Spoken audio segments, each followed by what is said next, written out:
ঠিক আছে, তা মনে রাখছেন দুই একটা মনে হয়, অনেকের ভুলও হতে পারে। তো যাই হোক, আমি সালাম দিয়ে আলোচনা শুরু করছি। আশা করছি সকলে সালামের জবাব জোরে সোরে দেবেন।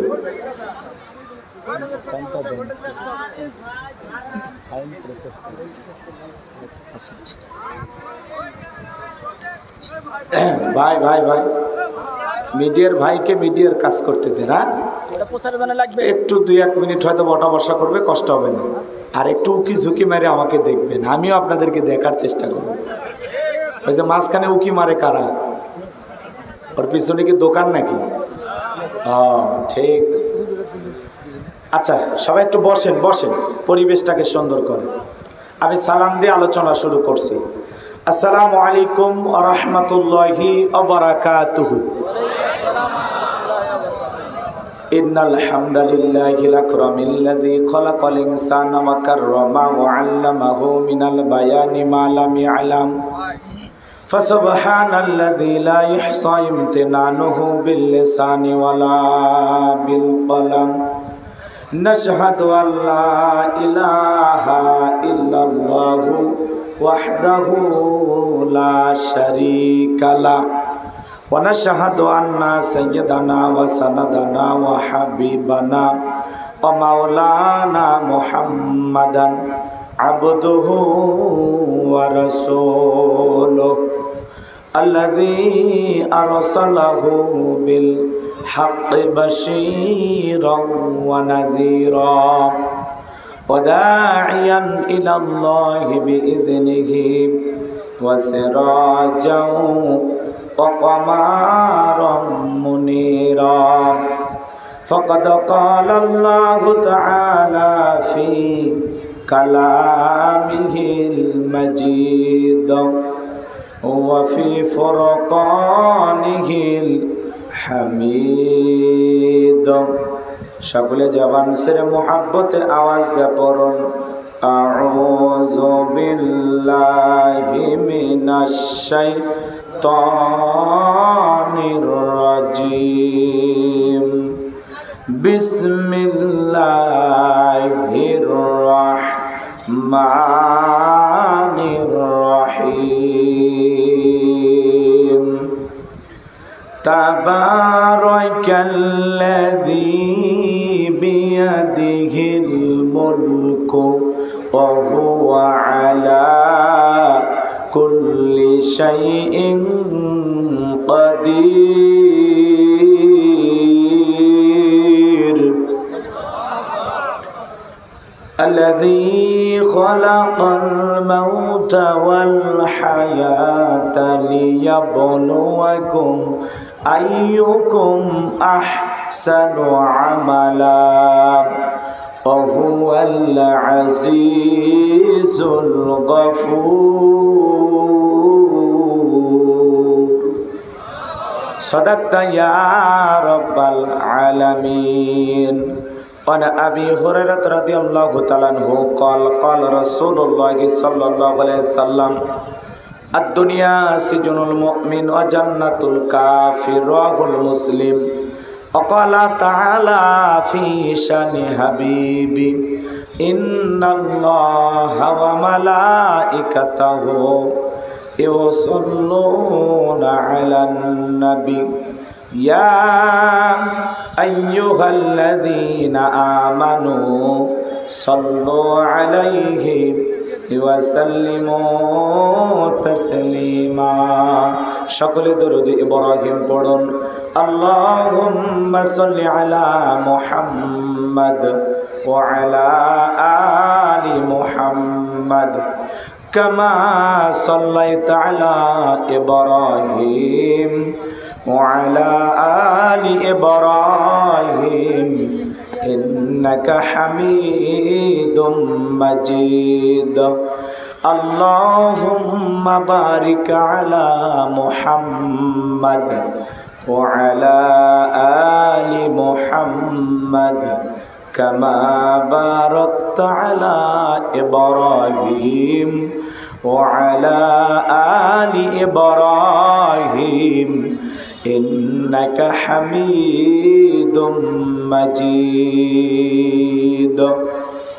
মুসলিম মরা ঘুমিয়ে পড়েছি, বিবেকে জ্বলছে তালা, রক্ত মদের হয়েছে শিথিল, পাপে অন্তর কালা। আসছে পথে আধার নেমে, তাই বলে কি রইবি থেমে, বাড়ে বাড়ে জ্বলবে বাতি, হয়তো বাতি জ্বলবে না, তাই বলে তো ভীরুর মতো বসে থাকলে চলবে না। মুসলিম আমি, সংগ্রামী আমি, আমি চিররণবীর, আল্লাহকে সারা কাউকে মানি না, নারাই তাকবীর। মুসলিম জাগে কারবালাতে কঠিন শপথ পড়ে, সেই মুসলিম চির উত্তম, তাই তো একত্রে শপথ নিলাম, আল্লাহ রাজ গড়ব এবার চির শান্তি সুখের নীর। আল্লাহকে সারা কাউকে করি না ভয়, নারাই তাকবীর। কইরে খালেদে কইরে ওমর, এসেছে নতুন বদর, কইরে খালেদে কইরে ওমর, এসেছে নতুন বদর, কোথারে দেখবি জয়ী তরুণ মুজাহিদ। আবারও কে গাইতে হবে ঘুম ভাঙানো গীত, আবারও কে গাইতে হবে ঘুম ভাঙানো গীত। লা ইলাহা ইল্লাল্লাহ, জোরে আওয়াজ কানে দাও। সাইডে মাইক নাই? মাইক আছে, কানে কানে জোরে লা ইলাহা। সুন্দর করে সাউন্ড বাজে, গলা না কানে, গলা যেন না কানে, ভালো করে আওয়াজ। জোরে লা ইলাহা ইল্লাল্লাহ, জোরে ইল্লাল্লাহ, জোরে লা ইলাহা। ফুলের বুকে থাকলে মধু, ভ্রমর যেমন আসে, কোরআনের জ্ঞান থাকলে বুকে সবাই ভালোবাসে। লা ইলাহা ইল্লাল্লাহ, জোরে।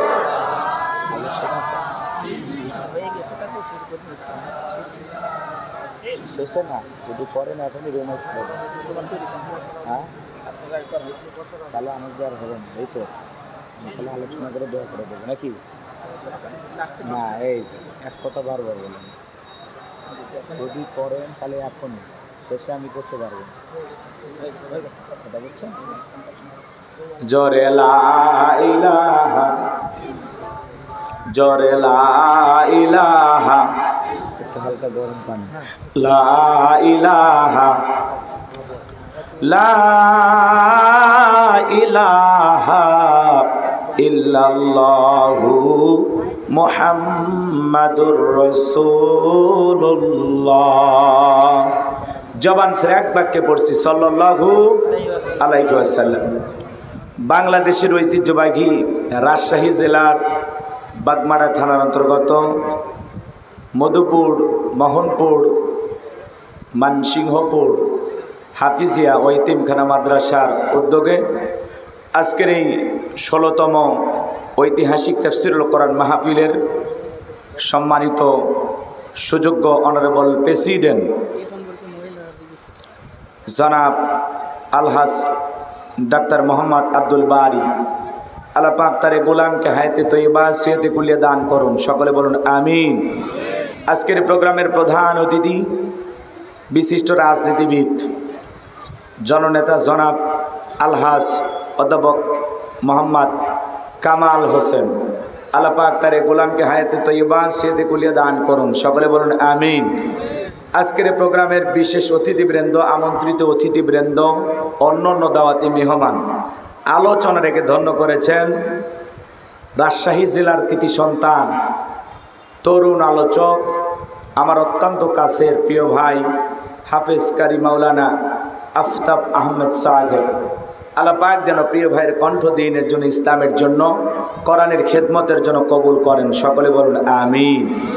আলোচনাকে ধন্য করেছেন নওগাঁ জেলার কৃতি সন্তান, বিশিষ্ট ইসলামী চিন্তাবিদ, মুফাসসিরে কোরআন হযরত মাওলানা মুহাম্মদ মুরশিদুল আলম মুর্তজা দামাত বারাকাতুম আলিয়া। আল্লাহ পাক প্রিয় ভাইয়ের কণ্ঠকে দ্বীনের জন্য, ইসলামের জন্য, কোরআনের খেদমতের জন্য কবুল করুন। সকলে বলুন আমিন। মঞ্চে উপস্থিত সম্মানিত উলামায়ে কিরাম, সামনে বসা পিতৃ সমতুল্য মুরব্বী বাবাজিরা, কলিজার টুকরা প্রাণপ্রিয় যুবক ভাইয়েরা, ছোট্ট ছোট্ট সোনামালিকেরা, পর্দার আড়ালের সম্মানিত অবলা সরলা আবেদা সালেহা মা ও বোনেরা, প্রশাসনের সম্মানিত পুলিশের ভাইয়েরা, ডিবির ভাইয়েরা, জাতির বিবেক প্রিয় সাংবাদিক বন্ধুগণ, বিভিন্ন রাজনৈতিক দলের সম্মানিত নেতা কর্মী ভাইয়েরা, সবাইকে নিয়ে আরেকটি বার সালাম দিচ্ছি। আশা করছি সকলে সালামের জবাব জোরে সোরে দেবেন। আসসালামু আলাইকুম ওয়া রাহমাতুল্লাহি ওয়া বারাকাতুহু। আমরা শুকরিয়া আদায় করতেছি সেই মহান রবের দরবারে, জেলা পাক সুবহানাহু ওয়া তাআলা অত্যন্ত দয়া করে, করুণা করে, মায়া করে, মহাব্বত করে, ভালোবেসে, পছন্দ করে, অত্র এলাকা থেকে গনে গনে গণান্বিত করে, যাচাই বাছাই করে, শুধুমাত্র কেবলমাত্র কুরআনুল কারীমের মহাব্বতে আজকের মাহফিলে আসার বসার সুযোগ দান করেছেন। সে মহান রবের দরবারে সিজদাবনত চিত্তে কালিমাতু শুকুর আদায় করে পড়ছি আলহামদুলিল্লাহ। হয় নাই কৃপণতা, অলসতা দূর করে মুসলমান হিসাবে সিংহের মতো, বাঘের মতো গর্জন দিয়ে আল্লাহর দেয়া জবান দ্বারা দুইটা ঠোঁট নাড়ায়া চিৎকার মেরে বলুন আলহামদুলিল্লাহ। করুন রব্বানা লাকাল হামদ হামদান কাসীরান তাইয়িবান মুবারাকান ফি। লক্ষ কোটি দরুদ সালাম মানবতার শ্রেষ্ঠ বন্ধু বিশ্বনবী, বিশ্বনেতা, যে নবী আইয়ামে জাহিলিয়াতের যুগে আগমন করে অসভ্য মানুষগুলোকে সভ্য বানিয়েছেন, অভদ্র মানুষগুলোকে ভদ্র বানিয়েছেন, কোরআন নামের সংবিধান দিয়া, কোরআনের রাজ কায়েম করিয়া, সোনালী যুগ উপহার দিয়া মদিনার পাক ভূমিতে শায়িত আছেন। সে রাসূলের প্রতি কলিজা ভরা মহাব্বত নিয়ে পড়ছি দরুদ সালাম। সকলেই পড়ুন সাল্লাল্লাহু আলাইহি ওয়াসাল্লাম। সম্মানিত ভাইয়েরা আমার, আজকের প্রোগ্রামে আসতে পেরে, বসতে পেরে আপনারা খুশি না বেজার? কারা কারা বেজার দুই হাত তুলে দেখান। আলহামদুলিল্লাহ, আপনারা অনেক চালাক। শ্রোতারা যদি চালাক হয় ওয়াজ করে শান্তি পাওয়া যায়, আর চালাক না হইয়া আপনারা কি পারবেন? কারণ আপনাদের বাড়ি রাজশাহী জেলা, রাজশাহীর মানুষ অনেক চালাক, অনেক জ্ঞানী। কথা কয় না? বিরক্ত হইতেছেন? আমি দোয়া করলে ভালো হয়? তাহলে একটু কথা বলা লাগবে। আমি করবো ওয়াজ, আপনারা দেবেন আওয়াজ, জবাব দিবেন ঠিক ঠিক, আলোচনা হবে কমপ্লিট। শ্রোতাদের স্পিরিটে বারে বক্তার হিট, আলোচনা হবে জায়গা মতো ফিট। আপনাদের আওয়াজে বলে দেবে জায়গায় নরম চলবে না গরম চলবে, একটু আওয়াজ দেওয়া লাগবে। আমরা সবাই পুরুষ মানুষ নাকি সন্দেহ আছে? তাহলে আমাদের আওয়াজ যদি মা বোনেরা শোনে গুনাহ হবে? তাহলে আওয়াজ দেবেন পুরুষের মতো। আজকের মাহফিলে আসতে পেরে, বসতে পেরে কারা কারা খুশি? মুখে নিয়ে হাসি, আওয়াজ দেবে বেশি। আল্লাহ নামের এমন একটি স্লোগান দেবেন, এলাকায় যদি কোনো ইসলাম বিরোধী উই পোকা, সার পোকা, তেলা পোকা থাকে, ওদের কলিজায় যেন কম্পন সৃষ্টি হয়, এমন আওয়াজ তুলতে রাজি আছেন যারা? বীর মুসলমানের মতো দুটি হাত টান টান করে তুলে দেখান তো তারা। লিল্লাহে তাকবীর, লিল্লাহে তাকবীর। আল কোরআনের আলো, আল হাদিসের আলো, দুনিয়ার মুসলিম, সারা বিশ্বের মুসলিম। আমার নেতা তোমার নেতা, আমার নেতা তোমার নেতা। লিল্লাহে তাকবীর। আল কোরআনের আলো, আল হাদিসের আলো, দুর্নীতির আলো। হাত নামা। অনেকে ঝোঁকে তালে বলেই ফেলেছে দুর্নীতির আলো ঘরে ঘরে জ্বালে। বাংলাদেশে দুর্নীতি দমন কমিশন আছে না নাই? এরপরেও দুর্নীতি কমেছে নাকি ডিজিটাল কাদা বেড়ে চলেছে? দিন যত করাচ্ছে দুর্নীতির পাল্লা তত ভারী হচ্ছে। কথা বলেন ঠিক কিনা? আমরা চাই আমাদের প্রিয় মাতৃ বাংলাদেশ দুর্নীতি মুক্ত আল্লাহ কবুল করেন, ছিল বলুন আমিন। আমরা চাই আমাদের বাংলাদেশ মাদক মুক্ত আল্লাহ কবুল করেন, ছিল বলুন আমিন। আমরা চাই আমাদের বাংলাদেশ যৌতুক মুক্ত আল্লাহ কবুল করেন, ছিল বলুন আমিন। সম্মানিত ভাইরা আমার, ভূমিকায় লম্বা কথা নয়, সরাসরি মূল আলোচনায় প্রবেশ করতে চাই। তারপরে দু একটি কথা না বললে নয়। এর আগে যখন আমরা মাহফিলে আসতাম, যে বাড়িতে খাওয়া দাওয়া হইতো ওই বাড়িতে কিছু বুদ্ধিজীবীদের আগমন ঘটতো। ওরা এসে ভিতরে আমাদেরকে একটা সবক দিত, কথা কয় না।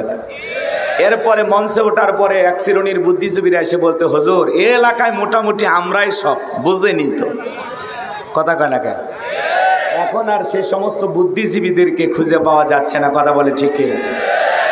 একটু চেয়ারে বসেন, ফাঁকা রাখেন, বসেন, ফাঁকা রাখলে খারাপ দেখে। জি, এখন আর সেই সমস্ত বুদ্ধিজীবীদের খুঁজে পাওয়া যাচ্ছে না, কথা বলে না কেন?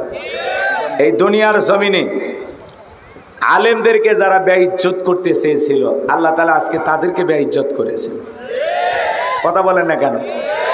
কষ্ট হচ্ছে নাকি আপনাদের? আচ্ছা বলেন তো, ভালো মানুষেরা পালায়? কারা পালায়? যারা চুরি করে, দুর্নীতি করে, যারা খুন করে, কথা বলে ঠিক কিনা? ভালো মানুষেরা পালায় না। এজন্য আমরা পরিষ্কারভাবে বুঝতে পেরেছি, অন্যায় করেছিল যারা, জুলুম করেছিল যারা, দেশ থেকে আজকে পালিয়েছে তারা। ভালো মানুষেরা যাদের সৎ সাহস আছে, যাদের মনের শক্তি আছে, যেন আমি 2 টাকা দুর্নীতি করিনি, এই সমস্ত মানুষেরা প্রয়োজনে জনতার হাতে মার খাবে, তাও দেশ ছাড়বে না, কথা বলে না কেন? আমাদের রংপুরের আমাদের ইরশাদ চাচাকে বলা হয় স্বৈরাচার শাসক। আমাদের চাচা ক্ষমতার থেকে পদত্যাগ করে জেল খেটেছিল, তারপরে দেশ ছেড়ে যায়নি, কথা বলেন না কেন আপনারা? কিন্তু ওনারা দেশ ছেড়ে চলে গেছে, কথা বলে ঠিক কিনা? এই কথার দ্বারা প্রমাণ হয় ঈশ্বর চাচার চাইতেও ওনারা বেশি দুর্নীতি করেছে, কথা বলে ঠিক কিনা? সম্মানিত ভাইয়েরা আমার, আমি পরিষ্কারভাবে কিছু কথা বলবো, বর্তমান প্রেক্ষাপটকে সামনে রেখে। অনেকের খারাপ লাগতেও পারে, তাতে আমাদের কিছুই যায় আসে না। আগে আমরা বলতাম কিছু আজ প্যান্ডেলে, কিছু আজ অ্যাঙ্গেলে, এখন আর অ্যাঙ্গেলে না, এখন যা হবে ডাইরেক্ট, কথা বলে ঠিক কিনা? এদিক খেয়াল করে, এই যে আমরা বুক ফুলে নিঃশ্বাস নিচ্ছি, বুক ফুলে কথা বলতেছি, আহারে 16 বছরে 56,000 বর্গ মাইল জুড়ে বিশাল একটা পাথর চেপে বসেছিল। ফেসবুকে পোস্ট দেওয়ার কারণেও গ্রেপ্তার করে, ফেসবুকে পোস্ট করার কারণেও মামলা দেয়। তাদের বিরুদ্ধে যদি চুল পরিমাণ পান থেকে চুন খসে, তাকে জেলে নিয়ে যায়, কথা বলে ঠিক কিনা? এই দেশের অন্ধ মানুষকে পর্যন্ত ওরা গাড়ি পোড়ানোর মামলা দিয়েছিল, কথা বলেন ঠিক কিনা? শয়তান পর্যন্ত এই কথা বিশ্বাস করেনি যে একটা অন্ধ মানুষ গাড়িতে আগুন লাগাইতে পারে। রাগ করছেন আপনারা? করেন, সমস্যা কি? কষ্ট হচ্ছে নাকি আপনাদের? এই জন্য মিথ্যারও একটা লিমিট আছে। যারা সীমা লঙ্ঘনকারী, এদের পরিণতি ভালো হয় না, কথা বলে ঠিক কিনা? তো আমি আজকে আপনাদের সামনে পবিত্র কোরআনুল কারীমের 66 নাম্বার সূরা, সূরাটির নাম মুলক। বলেন কি নাম? মুলক। মোট আয়াত আছে 30টি, রুকু আছে 2টি। বিশ্বনবীর মক্কার জিন্দেগিতে এই সূরাটি নাজিল হয়েছেন। চিৎকার মেরে বলুন আল্লাহু আকবার। তাহলে সূরার নাম কি বললাম? মুলক। মুলক মানে কি? সার্বভৌমত্ব, কর্তৃত্ব, পাওয়ার, রাজত্ব, ক্ষমতা কার হাতে? জোরে বলেন। আমি 2টি আয়াতে কারিমা তিলাওয়াত করেছি। 1 নাম্বার আয়াতের আলোচনা একটু গরম, আর 2 নাম্বার আয়াতের আলোচনা নরম। গরম কইরা একটু হালকা নরম বানায়, তারপরে চলে যাবো। বেশি গরম করে ছাড়ে দিলে আবার অঘটন ঘটবে, এজন্য ঠান্ডাও করবো ইনশাআল্লাহ। রাগ করতেছেন আপনারা? আর যুবক যারা আসছো, বাবা তোমরা নিরাশ হবা না, কারণ তোমরাও যুবক, আমিও যুবক, কথা বলে ঠিক কিনা? তোমাদের মন কি চায় আমি বুঝি না, আমি তোমাদের দুঃখ ভালো করে বুঝি। তোমাদের জন্য স্পেশাল আলোচনা আমার মাথার মেমোরিতে সেভ করা আছে, সময় মতো ডাউনলোড দিয়ে শোনায় দেবো ইনশাআল্লাহ। তো সময় যেহেতু কম, আর কথা আমি না বাড়াই। আমাকে দাওয়াত দেওয়ার সময় আমি বারবার বলি, ভাই আমাকে 10টায় দেবেন, 12টায় প্রোগ্রাম শেষ। তো কমিটির ভাইয়েরা ওনারা বারবার বলেছিলেন, হুজুর 10:30টার মধ্যে দিব ইনশাআল্লাহ। তো বেশি না, 10:30টার জায়গায় প্রায় 11:30টায় বেজে গেছে, নাকি কম? আচ্ছা ঠিক আছে, হিসাব নিকাশ করলে আমি বলেছিলাম 12:30টা পর্যন্ত। সেই হিসাবে আমার হাতে সময় আছে আর 50 মিনিটের মতো। এটুকু সময় আপনারা থাকবেন তো ইনশাআল্লাহ। 12:30টার মধ্যে আমরা দোয়ার দিকে চলে যাব ইনশাআল্লাহ। তারপরে যদি আপনাদের মন মানসিকতা ভালো লাগে, আমার আপনাদের উপস্থিতি যদি আমাকে বাধ্য করে যে আর কিছু সময় বাড়ানো লাগবে, তাহলে আমি চেষ্টা করব। সেই বোনাস টাইমটা আমার কাছে রিজার্ভে আছে ইনশাআল্লাহ। রাগ করতেছেন আপনারা? তাহলে আপাতত 12:30 পর্যন্ত কারা কারা থাকবেন 2 হাত তুলে বলেন ইনশাআল্লাহ। আর একটু জোরে বলেন ইনশাআল্লাহ। আল্লাহ কবুল করুন, জোরে বলুন আমিন।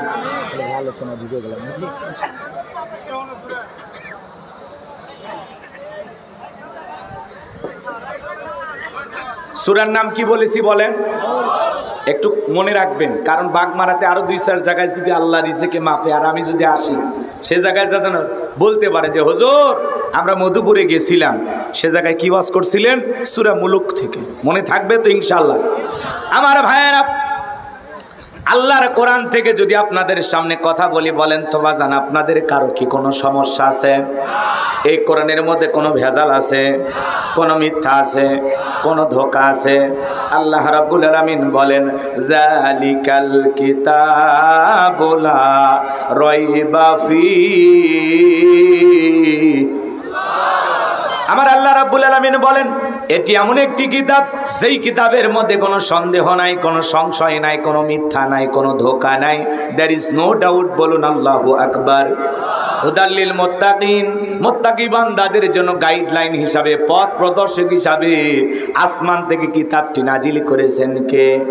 এই কিতাব আসছে আপনাকে আমাকে পথ দেখানোর জন্য। কথা বলেন ঠিক কি না? আল্লাহ রাব্বুল আলামিন বলেন মিনাজ জুলুমাতি ইলান নূর, অন্ধকার থেকে আপনাকে আলোর পথ দেখানোর জন্য আল্লাহ পাক এই কিতাব নাজিল করেছেন। কথা বলুন ঠিক কি না? সেই কিতাবের আলোচনা শুনে লাভ না লস? লাভটা কি আমার আল্লাহ জানায় দিলেন, ওয়া ইযা কুরিয়াল কুরআনু ফাসতামিউ লাহু ওয়া আনসিতু লাআল্লাকুম তুরহামুন। সূরা আরাফ আয়াত নাম্বার 204। আমার আল্লাহ রাব্বুল আলামিন জানিয়ে দিলেন তোমাদের সামনে যখন কোরআন পাঠ করা হয়, কোরআনের আলোচনা করা হয়, চুপ করে কান লাগিয়ে মনোযোগ সহকারে কোরআনের কথাগুলো শ্রবণ করো। যারা চুপচাপ কোরআনুল কারীমের কথাগুলো শ্রবণ করবে, আমার আল্লাহ রাব্বুল আলামিন আসমান থেকে তাদের উপরে আল্লাহর রহমত বৃষ্টির মতো নাজিল করবেন। বলুন সুবহানাল্লাহ। কোরআনের কথাগুলো শুনলে লাভ না ক্ষতি? আল্লাহ তাআলা বলেন ওয়াযাক্কির ফাইন্নায যিকরা তানফাউল মুমিনিন।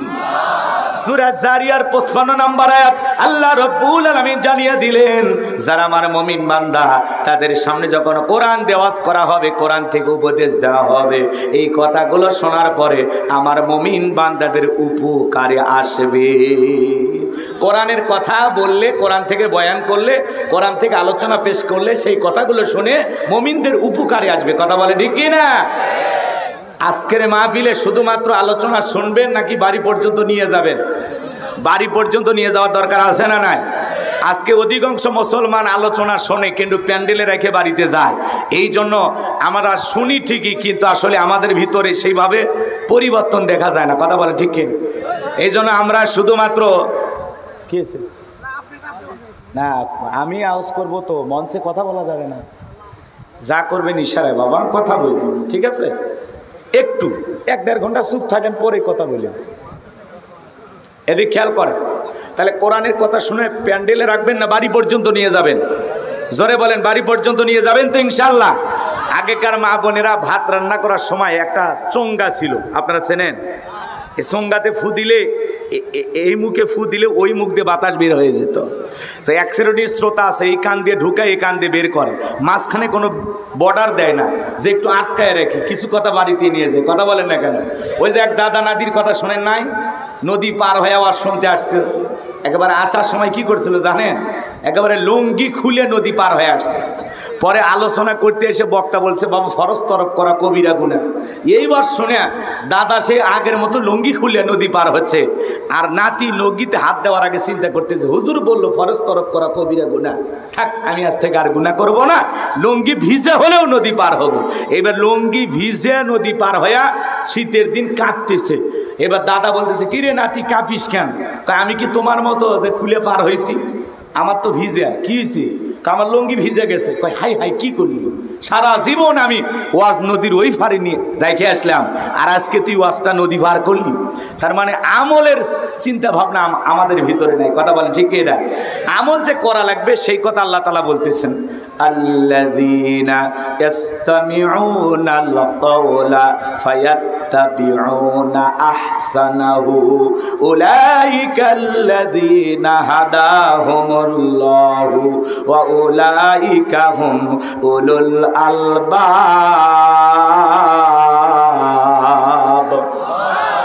সূরা জুমার আয়াত নাম্বার 18 আল্লাহ রাব্বুল আলামিন জানিয়ে দিলেন, তোমরা মনোযোগ সহকারে কোরআনের কথাগুলো শ্রবণ করো, এখান থেকে যেটা উত্তম কথা ভালো কথা সেইটা তোমরা গ্রহণ করো।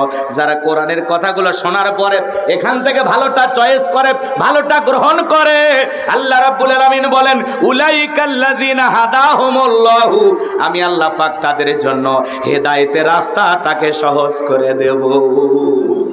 খালি আমল করার নিয়তে বাড়ি পর্যন্ত কথা নিয়ে যাবেন, ওই কথাটা কিভাবে আমল করবেন, কিভাবে আমল করলে বান্দার জন্য সহজ হয় সেই রাস্তা তৈরি করে দেবেন কে? আর আল্লাহ বলেন উলাইকা হুম উলুল আলবাব, যারা বুদ্ধিমান তারাই কোরআন থেকে উপদেশ গ্রহণ করে। সুবহানাল্লাহ বলেন। আমি আশা করি রাজশাহীর মানুষ বুদ্ধিমান, আজকের শুধু শোনার মধ্যেই সীমাবদ্ধতা থাকবে না, আমরা বাড়ি পর্যন্ত নিয়ে যাব ইনশাআল্লাহ। ওয়াদা দিয়েছেন 12:30 পর্যন্ত, দয়া করে একজনের মাথা যেন আমি উঁচুতে না দেখি। এই 50 মিনিট আমাকে দেন, ভালো না লাগলে আমি দোয়া করে দেব, কারণ এই কমিটি আমাকে ভালোবাসে, আপনারাও আমাকে ভালোবাসেন। কথা বলেন ঠিক না? আপনারা শুধু হাত তুলে বলবেন হুজুর দোয়া করে দেন, আপনারাও বেঁচে যাবেন, আমিও বেঁচে যাব। কথা কি বোঝেন নাই? গভীর রাত পর্যন্ত আমি কথা বলবো না। সম্মানিত ভাইয়েরা আমার, জবান ছেড়ে সবাই আমার সাথে তিলাওয়াত করুন, আউযু বিল্লাহি মিনাশ শাইতানির রাজীম, বিসমিল্লাহির রাহমানির রহিম। বিতাড়িত মোরদাদ শয়তানের কাছ থেকে আল্লাহ পাকের কাছে আশ্রয় প্রার্থনা চাচ্ছি। পরম করুণাময় সিমদালু আল্লাহ তাআলার নামে শুরু করছি। সূরার নাম কি? মুলুক। সবাই তেলাওয়াত করুন, যারা পারেন ছোট নারে তেলাওয়াত করুন। আল্লাহ রাব্বুল আলামিন বলেন তাবারাকাল্লাযী বিয়াদিহিল মুলকু ওয়া হুয়া আলা কুল্লি শাইইন কাদির। আল্লাহ রাব্বুল আলামিন বলেন মহামান্বিত সেই সত্তা যার হাতে সর্বময় কর্তৃত্ব রাজত্ব পাওয়ার ক্ষমতা, তিনি হলেন সর্ববিষয়ে শক্তিবান। তাহলে সকল ক্ষমতার একমাত্র মালিক কে? আর একটু জোরে বলেন কে? আসমানে ক্ষমতা চলবে কার? জমিনে ক্ষমতা চলবে কার? সকল ক্ষমতার একমাত্র মালিক কে? আল্লাহ রাব্বুল আলামিন বলেন লিল্লাহি মুলকুস সামাওয়াতি ওয়া মা ফিল আরদ, আকাশ আর জমিনের একচ্ছত্র মালিকানা কার? আর একটু জোরে বলেন কার? আসমান আর জমিনে আল্লাহর চাইতে বড় কেউ আছে? ওয়ালাম ইয়াকুল্লাহু কুফুয়ান আহাদ, আকাশ আর জমিনে আল্লাহর সমকক্ষ, আল্লাহর সমতুল্য আর কেউ নাই। চিৎকার মেরে বলুন আল্লাহু আকবার। তাহলে সকল ক্ষমতার একমাত্র মালিক কে? সেই জন্য আল্লাহ রাব্বুল আলামিন বলেন তাবারাকাল্লাযী বিয়াদিহিল মুলকু ওয়া হুয়া আলা কুল্লি শাইইন কাদির। মহামান্বিত সেই সত্তা যার হাতে সর্বময় কর্তৃত্ব রাজত্ব পাওয়ার ক্ষমতা, তিনি হলেন সর্ববিষয়ে শক্তিবান। তাহলে সকল ক্ষমতার একমাত্র মালিক কে? আর একটু জোরে বলেন কে? তাহলে আল্লাহর চাইতে বড় ক্ষমতাধর কেউ আছে? জোরে বলেন আছে? তাহলে দুনিয়াতে যারা ক্ষমতায় থাকে এরা কি? আপনাদের রাজশাহী থেকে একটা ছেলে যদি ঢাকায় চাকরি করে, 5-10 বছর যদি একটা বাসা ভাড়া নিয়ে থাকে, ওর পরিচয় হলো ভাড়াটিয়া। ওর পরিচয় কি? ওর পরিচয় কি? তো কিছু কিছু মানুষকে আল্লাহ পাক 5 বছর, কাউকে 10 বছর, কাউকে 15 বছর, কাউকে 20 বছর ক্ষমতার চেয়ারটা ভাড়া দেয়, ওদের পরিচয় হলো ভাড়াটিয়া। ক্ষমতার মালিক কেউ চিরস্থায়ী নয়, ক্ষমতার মালিক কে? আরেকটু জোরে বলেন কে? ক্ষমতা দেওয়ার মালিক কে? আল্লাহ রাব্বুল আলামিন বলেন কুলিল্লাহুম্মা মালিকাল মুলকি তুতিল মুলকা মান তাশাউ ওয়া তানজিউল মুলকা মিম্মান তাশা ওয়া তুইজ্জু মান তাশাউ ওয়া তুযিল্লু মান তাশা বিয়াদিকাল খায়র ইন্নাকা আলা কুল্লি শাইইন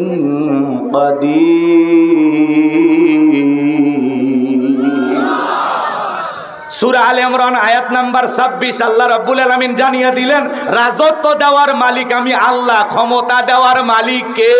আল্লাহ। ক্ষমতা দিলে যে একজনকে সম্মান দেওয়া হলো এমনটা নয়, ক্ষমতার সম্মান দুটা ভিন্ন জিনিস। কথা বলেন না কেন? এই পৃথিবীর জমিনে অনেক মানুষকে আল্লাহ ক্ষমতার চেয়ারে বসায়াও জুতার বাড়ি খাওয়ায়া ক্ষমতার চেয়ার থেকে নামাইছে। কথা বলেন না কেন? আমরা নিজের চোখে মিডিয়ার কল্যাণে দেখেছি। ভাই কথা তো বলতেছেন কি? একটু বসেন বসেন, এদিক খেয়াল করেন। অস্থির হয়ে গেছেন আপনারা না? সম্মানিত ভাইয়েরা আমার, এদিক খেয়াল করেন।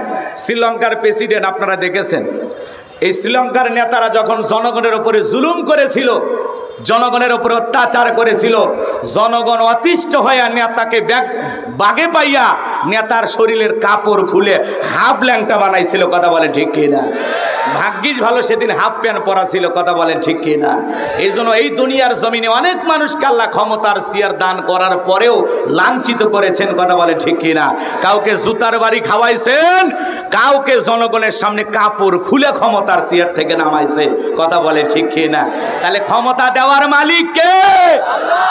যারা ক্ষমতা পাওয়ার পরে আদল ইনসাফ প্রতিষ্ঠিত করে, ন্যায় বিচার কায়েম করে, মানুষের জন্য কাজ করে, ইসলাম আলাদের পক্ষে কাজ করে, এই জমিনে আল্লাহ দ্বীনকে বাস্তবায়ন করার জন্য যারা কাজ করে, আল্লাহ পাক অনেক মানুষকে ক্ষমতার চেয়ার দান করার পরে যারা দুনিয়াতে ন্যায় বিচার কায়েম করে, আদল প্রতিষ্ঠিত করে, ক্ষমতার চেয়ারে থাকার পরেও ওই মানুষগুলোর নাম ইতিহাসের সোনালী পাতায় লেখা থাকে। কথা বলে ঠিক কিনা? আর যারা ক্ষমতা পাওয়ার পরে জুলুম করে, অত্যাচার করে, মানুষের রক্ত নিয়ে খেলা করে, জনগণের সাথে তামাশা করে, জনগণের হক সঠিকভাবে আদায় করে না, ক্ষমতা পাওয়ার পরে যারা জুলুম করবে, অত্যাচার করবে, মানুষ তাদেরকে স্মরণ করবে, ইতিহাসের কালো পাতায় তাদেরও নাম লেখা থাকবে। কথা বলেন ঠিক কিনা? এই জন্য ক্ষমতা দেওয়ার মালিক কে? আবার কেড়ে নেওয়ার মালিক কে? আল্লাহ বলতেছেন ক্ষমতা দেওয়ার মালিক আমি আল্লাহ, কেড়ে নেওয়ার মালিকও আমি আল্লাহ। অত ইজ্জু মান তাশাউ ওয়া তুযিল্লু মান তাশা, সম্মান দেওয়ার মালিক আমি আল্লাহ, লাঞ্ছিত করার মালিকও আমি আল্লাহ। বিয়াদিকাল খায়র, সকল কল্যাণের চাবিকাঠি আমি আল্লাহর হাতে। আল্লাহু আকবার বলেন। আর একটু জোরে বলেন আল্লাহু আকবার। ইন্নাকা আলা কুল্লি শাইইন কাদির। এদিক খেয়াল করেন, সব বিষয়ের ওপরে শক্তিবান তিনি কে? তাহলে সব কিছুর ওপরে ক্ষমতা চলবে কার? আর একটু জোরে বলেন কার? আমার ভাইয়ের আর হৃদয়ের কান পেতে কথাগুলো শোনাবেন। এই পৃথিবীর জমিনে আল্লাহ রাব্বুল আলামিন এক নয় দুই নয় বহু মানুষকে ক্ষমতার চেয়ার দান করেছিলেন। বিশেষ করে 4 জন মানুষকে আল্লাহ পাক পুরো পৃথিবীর রাজত্ব পাওয়ার ক্ষমতা দিয়েছিলেন। জোরে বলেন কয়জন? আরে ভাই, পুরো পৃথিবীর ক্ষমতা তো দূরের কথা, ছোটখাটো এলাকার পাতি নেতার সাথে পারা যায় না। তাই আমার চিনিস, আমি মুখ নেতার আপন খালাতো বোন, তার ছোট মেয়ে বিয়ে করেছি, কি হাইব্রিড পরিচয়। নেতার গরম আছে না নাই? আপনাদের এলাকায় অবশ্য নাই। আছে আছে। শোনেন, রাগ কইরেন না, রাগ কইরেন না। একটা গোত্রীয় লিডার, ছোটখাটো একটা গোত্রীয় দলপতি বিশ্বনবীর জামানায় দেখেন ওই সময়ে মানুষের কেমন গরম ছিল। বিশ্বনবী হিজরত করে মদিনায় চলে গেছেন। মক্কার একজন কাফের, এর নাম ছিল মুহাবির আমর। এ ছিল একটা গোত্রীয় লিডার, ছোটখাটো গোত্রীয় দলপতি। যেমন আমাদের সমাজে চেয়ারম্যান মেম্বার থাকে না, সে কি পুরো বাংলাদেশের ছোট্টখাটো একটা ওয়ার্ডের বা একটা ইউনিয়নের নেতা। কথা বলে ঠিক কিনা? এ ছিল একটা গোত্রীয় লিডার, দলপতি, এর নাম ছিল মুহাবির আমর। এ তখন কি করলো জানেন? প্রতিমার সামনে দাঁড়ায়া, লাত হুজ্জা দেবদেবী সরস্বতী রাধাকৃষ্ণ ভগবতী, এই প্রতিমাগুলোর সামনে দাঁড়ায়া শপথ গ্রহণ করে বলতেছেন, যতক্ষণ না আব্দুল্লাহর বেটা মুহাম্মদ সাল্লাল্লাহু আলাইহি সাল্লামের দেহ থেকে কাল্লা না ফেলাইতে পারবো, ততক্ষণ পর্যন্ত আমি এক ফোঁটা পানিও পান করব না। দেখেন না, বাংলাদেশে এক শ্রেণীর মানুষ মাজারে যা শপথ গ্রহণ করে, আমরা অমুক নেত্রীকে ফিরিয়ে নিয়ে আসবো। তোমার নেত্রীকে যাইতে বলছে কি? এ কথা কন নাকি আপনারা? আমরা কি কাউকে পালাইতে বলছিলাম? ওরাই তো বলতো আমরা পালাবো না, বলতো না। আজকে ক্ষমতার চেয়ার ভেঙে শেষ, ওদের রাজত্ব নাই, ওদের বড় বড় ডায়লগ আর নাই, আছে নাকি? আছে। মন্ত্রীরা সব কোথায় গেল, এমপিরা সব কোথায় গেল, কোথায় কাদের কাকা? ওদের সারা দেশটা বড় লাগে ফাঁকা ফাঁকা। পালাবো না, পালাবো না, যাই না তাদের দেখা, ওদের সারা দেশটা বড় লাগে ফাঁকা ফাঁকা। আইন মন্ত্রী আটকে গেল আইনেরই ফাঁকে, দাড়ি সারা দরবেশটারে ভণ্ড ভণ্ড লাগে। দাড়ি কেটে নৌকা চড়ে পালাচ্ছে, ওরা জীবন দেয় তাও নৌকা ছাড়ে না। কথা কন ঠিক কিনা? ফখরুল সাহেব, মির্জা ফখরুল ইসলাম, বিএনপির মহাসচিব ছিলেন না? সেদিন তিনি এক বক্তব্য দিতে গিয়ে বলতেছেন, মানে উনি রসিকতার ছলে বলতেছেন, আগে জানলে তোর ভাঙ্গা নৌকায় চড়তাম না। কথা কি বুঝতে পারতেছেন? রাগ করতেছেন আপনারা? আমি কি একটু বলবো? চলবে লিল্লাহি তাকবীর। আইন মন্ত্রী আটকে গেল আইনেরই ফাঁকে, দাড়ি সারা দরবেশটারে ভণ্ড ভণ্ড লাগে। শুনেছি ভাই কত নেতা নেত্রী খাইতেছে ভাই ডান্ডা, বিচারপতি কালামানিকের ফাটিয়েছে নাকি আন্ডা। এটা আমার খবর না, মিডিয়ার খবর। কথা বলে ঠিক কিনা? এই বিচারপতি মানিক আল্লামা সাইদি হুজুরের মৃত্যুদণ্ডের রায় দিয়েছিল। কথা বলে ঠিক কিনা? এই বিচারপতি শামসুদ্দিন মানিক গত 2 বছর আগে এই দেশের 116 জন আলেমের তালিকা করে দুদকে জমা দিয়েছিল। তার মধ্যে আমার মতো গাইবান্ধার ভাঙ্গা বক্তার রোল নাম্বার ছিল 23। আমার নাম্বার কত? আলেমদের তালিকা করতো। আজকে সেই মানিক আছে? টকশোতে যায় এক মহিলাকে, মা জাতিকে বেইজ্জত করে অসম্মানজনক আচরণ করে বলেছিল তুমি রাজাকারের বাচ্চা। বৈষম্য বিরোধী ছাত্র আন্দোলনের সমস্ত ছাত্রদেরকে রাজাকারের বাচ্চা বলেছিল। এই বিচারপতি মানিক যে ছিল সেই সময়ের প্রধানমন্ত্রীর 5টা গোলাম। আলেমদের তালিকা করেছিল। আমরা তো তালিকা ছাড়াই দেখতেছি ওরা ভিতরে ঢুকতেছে। আমাদের এখনো তালিকা শুরুই হয়নি। কথা বলে ঠিক কিনা? পলকেরও ঝলক গেল থামিয়ে নেটের চাকা, ওদের সারা দেশটা বড় লাগে ফাঁকা ফাঁকা। কোথায় গেল সংসদেতে মমতাজের গান, কোথায় গেল হযরত বলা স্বামী ওসমান। কি ডায়লগ দিতে, খেলা হবে। বিএনপি কে বলে লাইসেন্স বিহীন বিএনপি। এখন ওদেরকে আর লাইসেন্স আছে ভাই? কথা কন না কে? এতই ঠাট্টা বিদ্রুপ করেছিল মানুষকে নিয়ে এরা। কথা কন না কে আপনারা? বেশি বাড়তে নাই। ওই যে কথা আছে, পিপিলিকার পাখা গোজায় মরিবার তরে।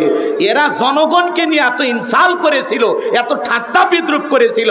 এরা মনে করেছিল 100 বছর ক্ষমতার চেয়ারে টিকে থাকবে। কিন্তু আল্লাহর ধরা বড় কঠিন। ইন্না বাতশা রাব্বিকা লাশাদীদ। আল্লাহর পাকড়াও বড় কঠিন। আল্লাহ ধরে না, ধরলে আল্লাহ ছাড় দেয় না। কথা বলেন ঠিক কিনা? আমরা চেয়েছিলাম পদত্যাগ, আল্লাহ বলে তোদের চাওয়া খুবই কম, খালি পদত্যাগে হবে না।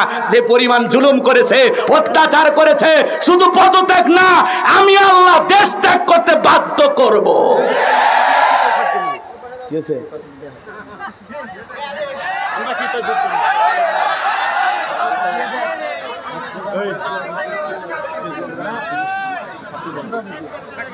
কি সমস্যা? ভয় পাচ্ছেন? প্রধান অতিথি সময় দিতে, প্রধান অতিথি আসছে আপনাকে বলে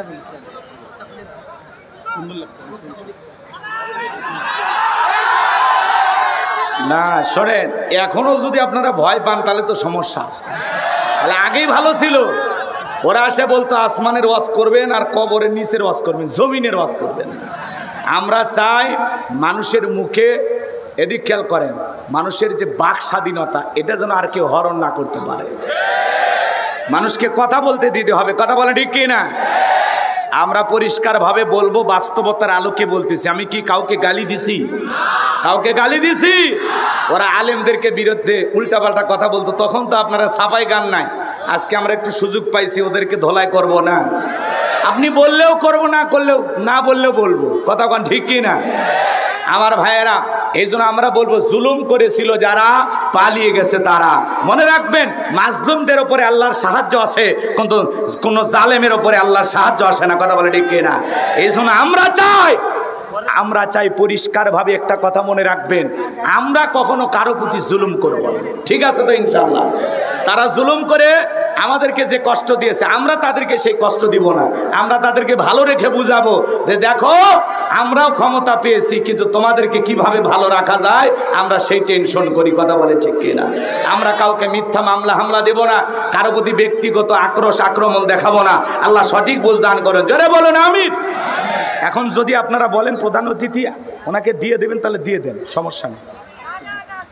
না ভাই যেহেতু আসছে, উনি ব্যস্ত মানুষ, হ্যাঁ ওনার ব্যস্ততা থাকে, ওনাকে একটু দিয়ে দেই। হ্যাঁ হয়তো বা এই জন্যই মনে হয় বেশি সমস্যা হচ্ছে, এই জন্য দিয়ে দেন, সমস্যা নেই। উনি আমাদেরই ভাই করে, জোরে বলুন আমিন। আমার ভাইয়েরা, মক্কার পাতি নেতা মহাবীর আমর প্রতিমার সামনে তারা শপথ গ্রহণ করল, যতক্ষণ আব্দুল্লাহর বেটা মুহাম্মদ সাল্লাল্লাহু আলাইহি সাল্লামের কাল্লা না ফেলাইতে পারবো ততক্ষণ পর্যন্ত আমি এক ফোঁটা পানিও পান করব না। জোরে বলেন নাউজুবিল্লাহ। আমার নবীকর পাকা ধানে মই দিয়েছে, কথা বলেন এখানে, পাকা ধানে মই দিয়েছে। আমার নবীকে ওর বাড়িতে চুরি করতে গেছিল, তাহলে আমার নবীর কাল্লা কেন ফেলাইতে চায়? কারণ হলো নবীজি কালেমার দাওয়াত দেয়, ইসলামের প্রচার করে, এক আল্লাহর পদে মানুষকে দাওয়াত দেয়, এটাই কাফেরদের সহ্য হইতো না। ওরা বলে আমরা 33 কোটি দেবতা মানি, তাই জীবনে কত সমস্যা লেগে থাকে, আর এক আল্লাহকে মানলেই সমস্ত সমাধান, এটা ওরা বিশ্বাস করতে পারতো না। বিশ্বনবীর মাথা নেওয়ার ঘোষণা করে মক্কা থেকে যখন মদিনার প্রান্তে রওনা করলো, আল্লাহ পাক এই বার্তাটাই, মেসেজটা বিশ্বনবীর কানে পৌঁছায় দিল। নবী গো, মক্কার মহাবীর আমর আপনার মাথা নেওয়ার জন্য রওনা করেছে। আমার ভাইয়েরা, এই কথা শোনার পরে বিশ্বনবী টেনশনে পড়ে গেলেন, কি করা যায়। বিশ্বনবী টেনশনে পড়ে গেলেন। আমার নবী তখন এই কথা সাহাবা ইকরামদেরকে বলতেছেন, ও আমার সাহাবীরা শোনো, মক্কার মহাবীর আমর আমার মাথা নেওয়ার ঘোষণা করে রওনা করেছে, তোমরাই বলো আমরের কি করা যায়। হযরত ওসমান রাদিয়াল্লাহু তাআলা আনহু বলতেছেন, নবী গো, আপনি আল্লাহর এত বড় পয়গাম্বার, আপনি আল্লাহর কাছে হাত তুলে দোয়া করেন, ওই আমর যেন আপনার চেহারা দেখার আগেই ওর হাত পা আল্লাহ তাআলা প্যারালাইজ করে দেয়। হযরত ওসমানের কথা শুনে নবীজি হাত তুলে দোয়া করতেছেন, আল্লাহ ওই মক্কার মহাবীর আমর আমার চেহারা দেখার আগে ওর হাত পা আপনি প্যারালাইজ করে দেন। দোয়া করতে দেরি, আসমান থেকে আল্লাহ পাক জিবরাইলকে পাঠাইতে দেরি করলেন না। আমার আল্লাহ বলে, জিবরাইল আর করিস না দেরি, আমার বন্ধুকে জানায় দাও তাড়াতাড়ি।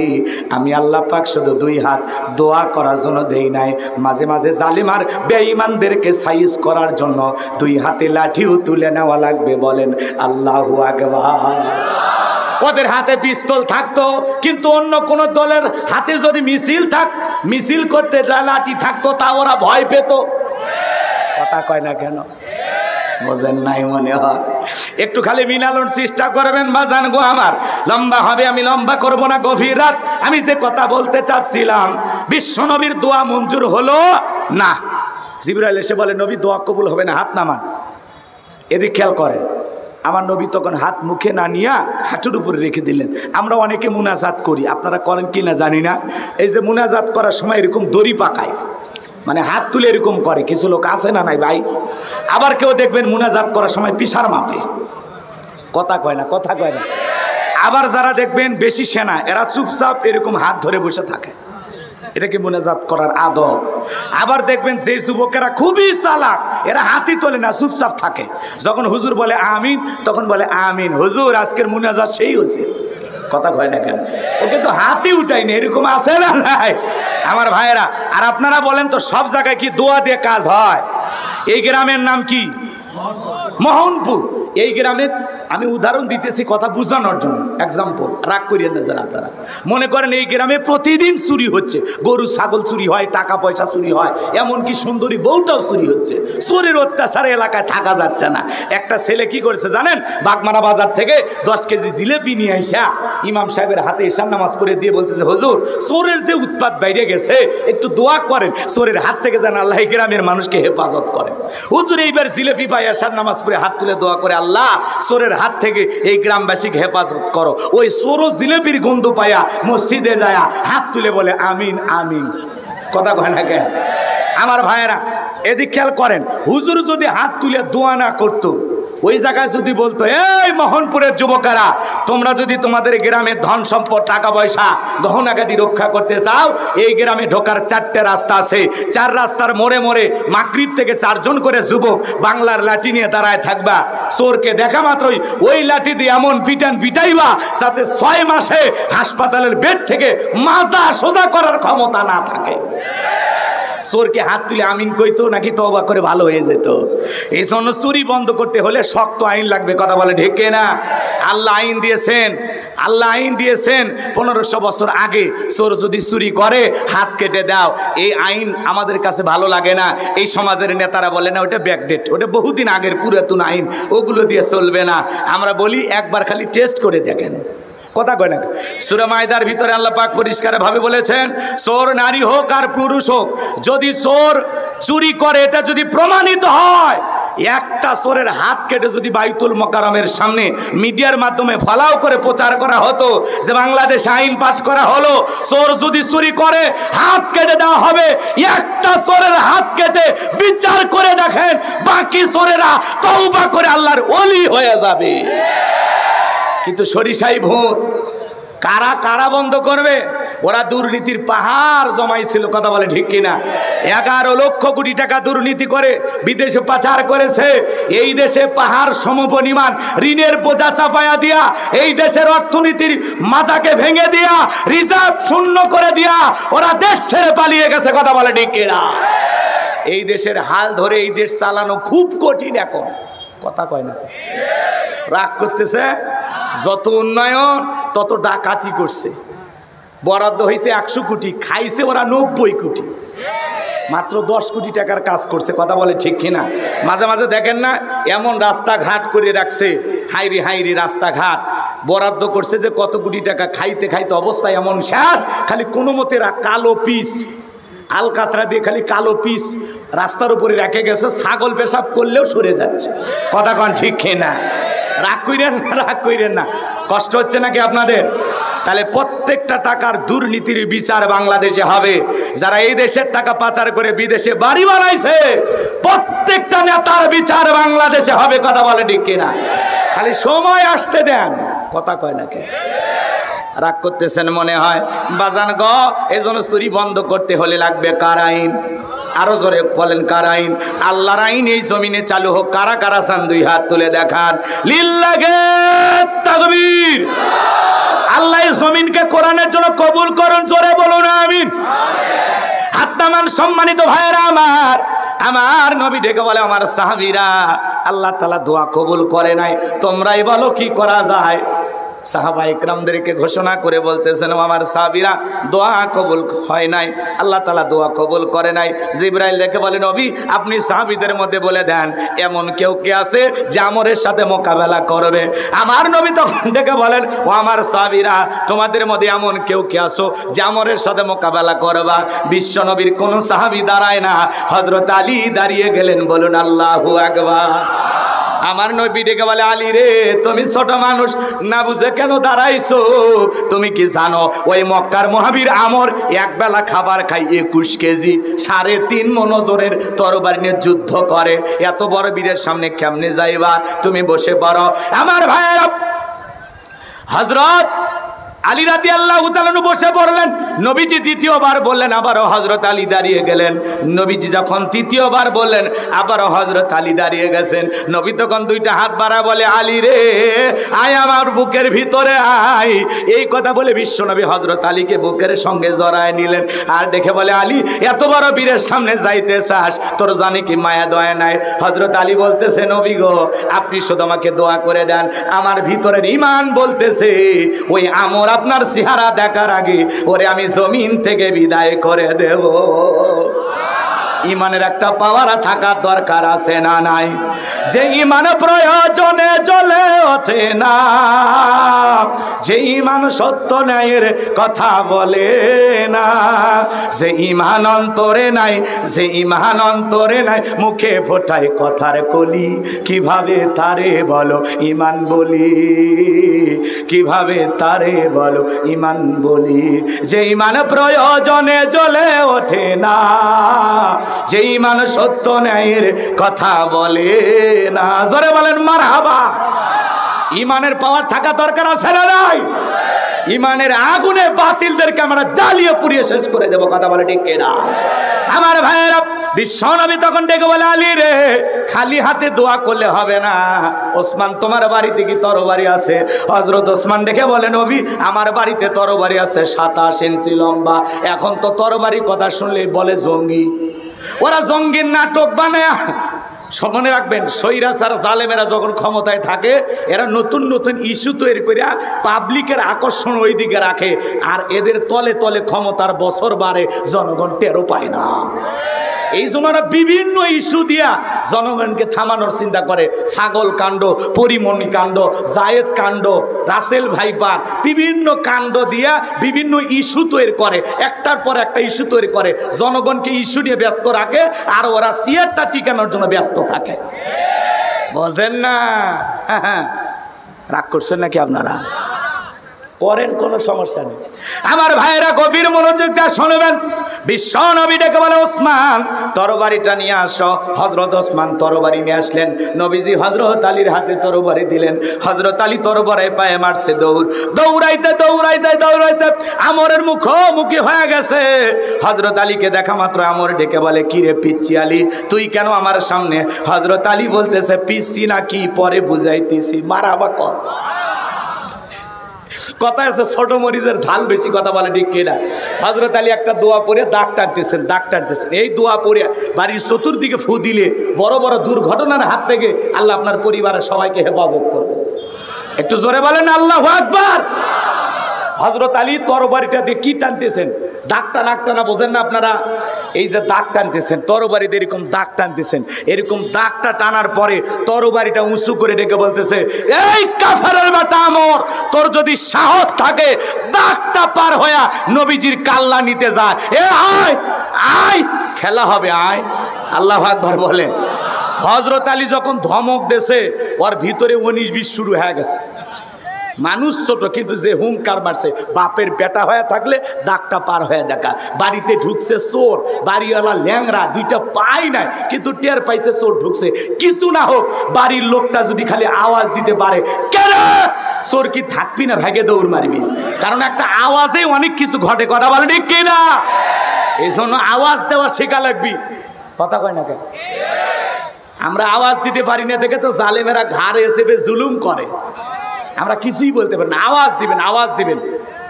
আবু সাইদের মতো বুক পেতে দেওয়া শেখা লাগবে। কথা বলে ঠিক কিনা? আমাদের উত্তরবঙ্গের মানুষের রক্ত গরম। কথা কয় না, কথা কয় না। শহীদ আবু সাইদ, পুলিশের, এদিক খেয়াল করেন, পুলিশের বন্দুকের নলের সামনে বুক পেতে ধরে বলতেছে, বুকের ভিতর তুমুল ধর, বুক পেতেছি, গুলি কর। আবু সাইদের বুকে তখন বলেছিল 4টে গুলি। গতকালকে ওই একই ডাক্তার রিপোর্ট দিয়ে বলতেছে, ঢাকা থেকে আমাকে ফোন করে বলা হয়েছে, তোর বউ বাচ্চা খুঁজে পাবি না। আমরা যা বলি, যেভাবে বলি, এইভাবে রিপোর্ট লেখো। কিন্তু আপনারা বিশ্বাস করেন, সেদিন আবু সাইদের বুকটা গুলি করে ঝাঁঝরা করে দিয়েছিল। কথা বলে ঠিক কিনা? আজও আবু সাইদের বাবা কাঁদে। কথা বলে ঠিক কিনা? আজও মুক্তের মা বাবা কাঁদে। কথা বলে ঠিক কিনা? কিন্তু যারা জুলুম করেছিল, ওরা ডায়লগ দেয়, স্বজন হারানোর ব্যথা আমরা বুঝি।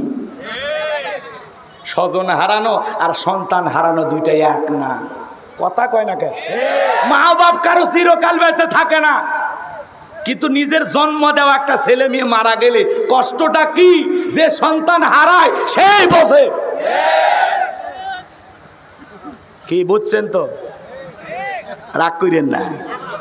ওরা ডায়লগ দেয়, স্বজন হারানোর ব্যথা। অভিনয় কম করো প্রিয়। জাতির সামনে অভিনয় করতে করতে জাতির 12টা বাজাইছিস। কথা কন ঠিক কিনা? মেট্রো রেল দেখে কাঁদে, বিটিভি ভবন দেখে কাঁদে, কিন্তু হাজার হাজার ছাত্র রক্ত দেখে ওদের চোখে পানি আসে না। আমার ভাইয়েরা, হৃদয়ের কান পেতে কথাগুলো শুনে যাবেন। রাত্রি গভীর হয়ে গেছে, এজন্য সময় আমি নিতে পারতেছি না, এজন্য কষ্ট মনের মধ্যে নেবেন না বাজান। আমি যে কথা বলতে চাচ্ছিলাম, হযরত আলী ডেকে বলতেছে, ডাকটা পার হইয়া বিশ্ব নবীর মাথা নেওয়ার জন্য রওনা করো। বাপের বেটা কত বড় টের পাইয়া দিব, আল্লাহু আকবার বলেন। হযরত আলী আর আমার বাজা বাজা ভাব, পুরো ঘটনাটা আপনারা শুনবেন। কারা কারা শুনবেন দুই হাত তুলে আল্লাহকে দেখান। লিল্লাহে তাকবীর। আল্লাহ রাব্বুল আলামিন বলেন, তাবারাকাল্লাযী বিয়াদিহিল মুলকু ওয়া হুয়া আলা কুল্লি শাইইন কাদির। আল্লাহ রাব্বুল আলামিন বলেন, মহামান্বিত সেই সত্তা যার হাতে সর্বময় কর্তৃত্ব, রাজত্ব পাওয়ার ক্ষমতা। তাহলে সবকিছুর ক্ষমতার একমাত্র মালিককে। এই পৃথিবীর জমিনে আল্লাহ পাক চারজন মানুষকে পুরো পৃথিবীর রাজত্ব পাওয়ার ক্ষমতা দিয়েছিলেন। এর মধ্যে দুইজন ইমানদার, একজন হলো নবী সুলাইমান, যাকে আল্লাহ রাব্বুল আলামিন পুরো পৃথিবীর বাদশাহী দান করেছিলেন। আল্লাহ নবী সুলাইমান আলাইহিস সালামকে আল্লাহ রাব্বুল আলামিন যে বিশাল রাজত্ব দিয়েছিলেন, সে রাজত্বের ঘটনা যদি আমি বলতে চাই 2-3 ঘন্টা আলোচনা করেও শেষ হবে না। নবী সুলাইমান আলাইহিস সালামের ঘটনা আজকে আমি আপনাদেরকে শোনাবো না। আমার একটা টার্গেট আছে, সে জায়গায় আমাকে যেতে হবে। আপনারা কি কষ্ট পাচ্ছেন? তাহলে 1 নাম্বার, নবী সুলাইমান আলাইহিস সালামকে আল্লাহ পাক পুরো পৃথিবীর রাজত্ব পাওয়ার ক্ষমতা দিয়েছিলেন। যে পয়গাম্বার, মানব দানব জিন ইনসান সকলে তার কথা মানতে বাধ্য। এমনকি পিপিলিকার ভাষা পর্যন্ত বুঝতো, আকাশে পাখি উড়ে যাইতো, তাদের ভাষা পর্যন্ত বুঝতো। বলেন সুবহানাল্লাহ। তাহলে 1 নাম্বার নবী সুলাইমান। 2 নাম্বার হলো বাদশা জুলকারনাইনকে আল্লাহ পাক পুরো পৃথিবীর রাজত্ব পাওয়ার ক্ষমতা দিয়েছিলেন। এই পৃথিবীর জমিনে 1 নয় 2 নয়, বাদশা জুলকারনাইনকে আল্লাহ পাক 1600 বছর হায়াত দিয়েছিলেন। জোরে বলেন মারহাবা। সূর্য উদয় হইতে সূর্য অস্তগামী পর্যন্ত, পূর্ব থেকে পশ্চিম পর্যন্ত পুরোটা পৃথিবীর রাজত্ব পাওয়ার ক্ষমতা আল্লাহ পাক বাদশা জুলকারনাইনকে দিয়েছিলেন। এমন একটা ঘোড়া আল্লাহ পাক তাকে দান করেছিলেন। পৃথিবী ভ্রমণের জন্য যখন ওই ঘোড়ায় চড়ে চাবুক দেখাত করতেন, এক এক কদমে ওই ঘোড়াটা হাজার হাজার মাইল রাস্তা পাড়ি দিত। বলেন আল্লাহু আকবার। এত বছর ক্ষমতায় থাকার পরেও বিন্দু পরিমাণে মানুষের প্রতি জুলুম করে নাই।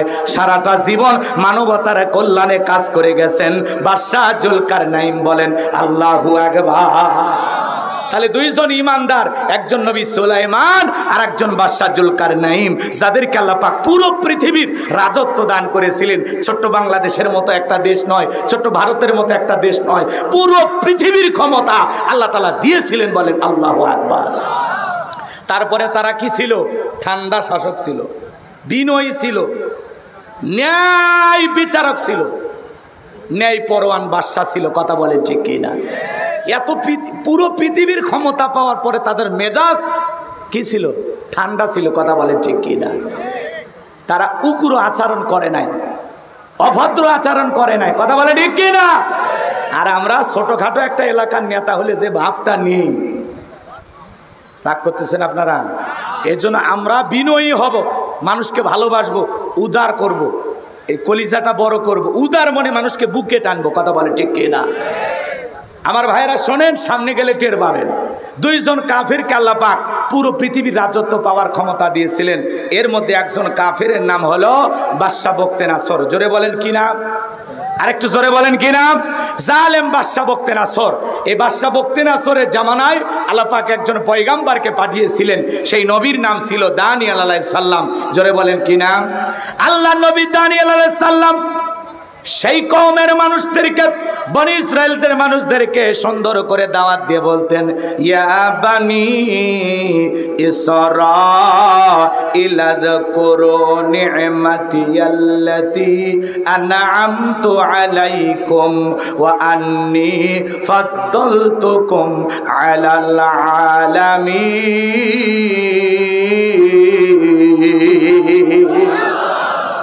আল্লাহর নবী দানিয়েল আলাইহিস সালাম ডেকে বলে, ও বনি ইসরাইল উম্মতেরা, খবরদার দাম্ভিক কথা করো না, অহংকার করো না। তোমাদের বাপ দাদারা চাকর ছিল, কৃতদাস ছিল, গোলাম ছিল। সেই গোলামির জিন্দিগি থেকে, দাসত্বের জিন্দিগি থেকে আল্লাহ পাক তোমাদেরকে মুক্ত করেছেন, স্বাধীন করে দিয়েছেন। বিদায় গাছের পূজা করো না, মাছের পূজা করো না, চন্দ্রের পূজা করো না, সূর্যের পূজা করো না, এক আল্লাহর ইবাদত করো। বনি ইসরায়েলের উম্মতের ডেকে বলে, ও পয়গাম্বার, পুরান দিনের গল্প শোনায় লাভ নাই, বাপ দাদা কি করেছিল সেইটা আমরা জানতে চাই না।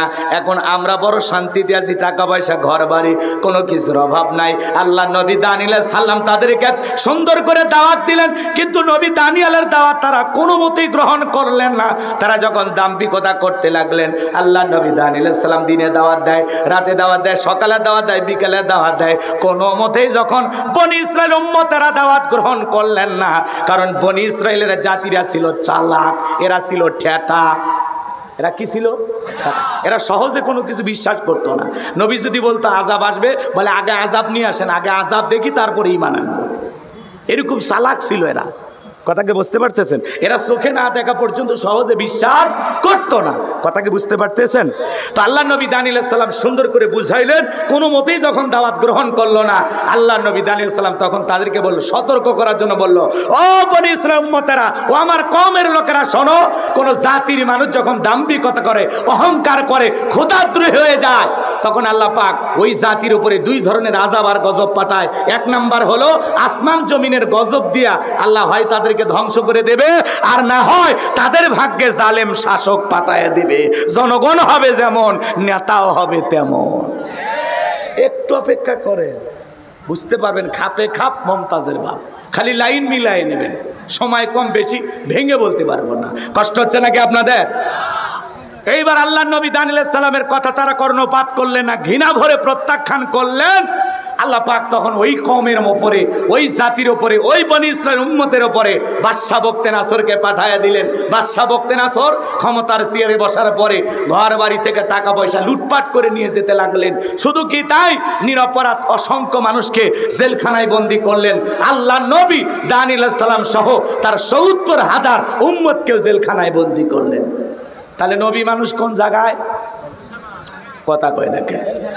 তাহলে নবীরা যদি জেলখানায় যায়, আজকে যারা নাইবে রাসূলের ভূমিকা পালন করবে, যারাও দ্বীনের দাওয়াত দিবে, সঠিক মেসেজ জাতিকে বুঝাবে, যারা আল্লাহর জমিনে আল্লাহর আইনের কথা বলবে, দেখবেন ওদেরকে টার্গেট করে জেলখানায় ঢুকাবে। কথা বলেন ঠিক কিনা? এই জন্য মনে রাখবেন, নাইবে রাসূলের ভূমিকা পালন করতে গেলে নবীদের সুন্নত মোতাবেক মাঝে মাঝে এই দেশের হকপন্থী আলেমদেরকে জেলে যেতে হয়। আর আলেমেরা জেলখানায় গেলে সম্মান কমে না বাড়ে? চোর ডাকাত জেলখানায় গেলে মানুষ ঘৃণা করে, ওদেরকে ভুলে যায়, ওদের ফাঁসি চায়। আর আলেমেরা জেলখানায় গেলে তাদের সম্মান বাড়ে। আলেমদের হাতে ডান্ডা বিড়ি দেখে মানুষ কান্না করে। কথা বলে ঠিক কিনা? আর এখন ওদের হাতে ডান্ডা বিড়ি নাই, খালি রশি লাগানো দেখে জনগণ হাসে আর খেপে আর বলে, কেন এদের হাতে পায়ে ডান্ডা বিড়ি লাগানো হচ্ছে না? কথা বলেন ঠিক কিনা? রাগ করতেছে? এতিমের মতো সবগুলো হাজিরা দেয়, দেখেন না? রাগ করতেছেন আপনারা? করেন, সমস্যা নাই। আমার ভাইয়েরা, ওটা হলো চোখের শান্তি। মাত্র 2 মাসের ব্যবধানে আজকে বিএনপির নেতার নাম পোস্টারে প্রধান অতিথি। এটা কি 2 মাস আগেও ভাবা গেছে? কি বড় ভাই কামাল ভাই, ভাবা গেছে? জামাতের কোন নেতার নাম পোস্টারে থাকবে, এটা ভাবা গেছে? জামাতের নাম, জামাত আর বিএনপির লোকের নাম পোস্টারে দেওয়া তো দূরের কথা, তাদেরকে অতিথি হিসেবে যদি মঞ্চে বসায়, তাও 2 গাড়ি পুলিশ আসতো। কথা কয় না কেন? তাহলে এই যে সুন্দর সময় আল্লাহ তাআলা দান করেছেন, তাহলে শুকরিয়া হবে কার? এই জন্য আল্লাহ তাআলা বিজয় দিলে উশৃঙ্খল হওয়া যাবে না, বদমেজাজি হওয়া যাবে না, রাগ দেখানো যাবে না। বিনয়ের সহিত মাথা নত করে সিজদা দিয়ে শুকরিয়া আদায় করা লাগবে। লাফালাফি করলে হবে না। কথাকে বোঝা গেল? ওরা যা করেছে সেখান থেকে শিক্ষা গ্রহণ করা লাগবে। ওদের মতো আমরা হতে চাই না। নতুন যারা নেতৃত্ব দিবে বাংলাদেশে, তাদেরকে বলবো অন্তত এদের ইতিহাস থেকে আপনারা শিক্ষা গ্রহণ করবেন। কথা বলে ঠিক কিনা? আমার ভাইরা সামনের দিকে যায়। অনেকে ভাবতেছে হুজুর রাজনীতি করতেছে, এগুলো বাস্তবতা। এগুলো কি? আপনাদেরকে সচেতন করার জন্য বলতেছে, আর কিচ্ছু না। আর ঘুমাইলে হবে না। কথা বলে ঠিক কিনা? কষ্ট হচ্ছে আপনাদের? তাহলে আল্লাহর নবী কোন জায়গায়? তাহলে আলেমেরা জেলখানায় গেলে কি আপনারা রাগ করবেন? তাহলে নবীরাও জেলখানায় যায়, আবার যারা আল উলামা ওরাসাতুল আম্বিয়া, ওলামা ইকরাম হলেন সকল নবীদের ওয়ারিস। এজন্য মাঝে মাঝে দেখবেন যারা কোরআনের মুফাসসির হবে, দ্বীনের দায়ী হবে, এদেরকেও জেলখানায় যাওয়া লাগবে। কথা বলে ঠিক কিনা? আল্লামা সাইদি হুজুরকে ওরা 13 বছর বন্দি রেখেছিল। কথা বলে ঠিক কিনা? এরপরে কি মানুষের ভালোবাসা কমছে? হ্যাঁ, মৃত্যুর পরে লক্ষ লক্ষ মানুষকে জানাজায় বাধা দিয়েছিল, তারপরে থামাইতে পারে নাই। আল্লাহু আকবার বলেন। নিজের মা বাবা মারা গেলে এতটা কাঁদে না, আল্লামা সাইদি হুজুরকে হারিয়ে মানুষ যতটা কান্না করেছিল। আমিরে জামাত এক জায়গায় বক্তব্য দিতে গিয়ে তিনি বলেছেন যে আল্লামা সাইদি হুজুরের 2টা স্বপ্ন ছিল। জেলখানায় যখন মাঝে মাঝে দেখা হতো, আমাকে জড়িয়ে কান্না করতেন আর বলতেন, আমি আল্লাহর কাছে 2টা জিনিস চাই। আমার 1 নম্বর আশা, যদি আল্লাহ তাআলা আমাকে জেলখানা থেকে মুক্ত করে আর একটা বার কোরআনের ময়দানে গিয়ে আমাকে জনগণের সামনে একটা আয়াতের তাফসীর করার সুযোগ আল্লাহ করে দিতেন। এই দেশের মানুষকে তিনি কত ভালোবাসতেন, এই তাফসীর ময়দানকে তিনি কতটা ভালোবাসতেন। আল্লাহু আকবার বলে আমি যদি জেলখানা থেকে বের হয়ে একবার কোরআনের মঞ্চে যায়, তাফসীর মাহফিলে যায়, একটা আয়াতের তাফসীর যদি আমি দেশবাসীকে শোনাইতে পারতাম, সুবহানাল্লাহ। তার 2 নম্বর আশা ছিল যে আমাকে আল্লাহ যদি জেলখানা থেকে বের করে, আমি যেন আল্লাহর ঘরে সোনার মক্কা মদিনায় গিয়ে আমি যেন আল্লাহর পবিত্র বাইতুল্লাহ জিয়ারত করে ওখানে মাথা নত করে আল্লাহকে সিজদা দিতে পারি। এই জন্য ভাইয়ের আমার, মুমিনের সব আশা তো দুনিয়াতে পূরণ হয় না, আল্লাহ কিছু রিজার্ভে রেখে দেন। কথা বলে ঠিক কিনা? আমরা বিশ্বাস করি এর চাইতে উত্তম প্রতিদান আল্লামা সাইদি হুজুরকে আল্লাহ দান করবেন। আল্লাহ কবুল করুন, জোরে বলুন আমিন। আল্লাহ পাক তাকে জান্নাতের উচ্চ মাকাম দান করুন, জোরে বলুন আমিন। আমার ভাইয়েরা, আল্লাহ নবী দানিয়ালাম ডেকে বলে, আমার উম্মতেরা, কই গেল তোমাদের টাকার অহংকার, কই গেল সুন্দরী বইয়ের অহংকার? এই যে দেখো জালিম বাদশা ঘাড়ে চেপেছে, ঠিকই তো জেলখানায় বন্দি করলো, এখন বলো তোমরা কি করবা? এইবার উম্মতেরা কেঁদে বলে, নবী আপনার কথা যে দিবালোকের মতো সত্য হবে এটা আমরা বুঝতে পারি নাই। ও আল্লাহর নবী দানিয়াল, এখন থেকে আমরা এক আল্লাহর ইবাদত করব, আমরা তওবা করে ফিরে আসতে চাই, আর গাছের পূজা করব না, চন্দ্রের পূজা করব না, এখন থেকে এক আল্লাহর ইবাদত করব।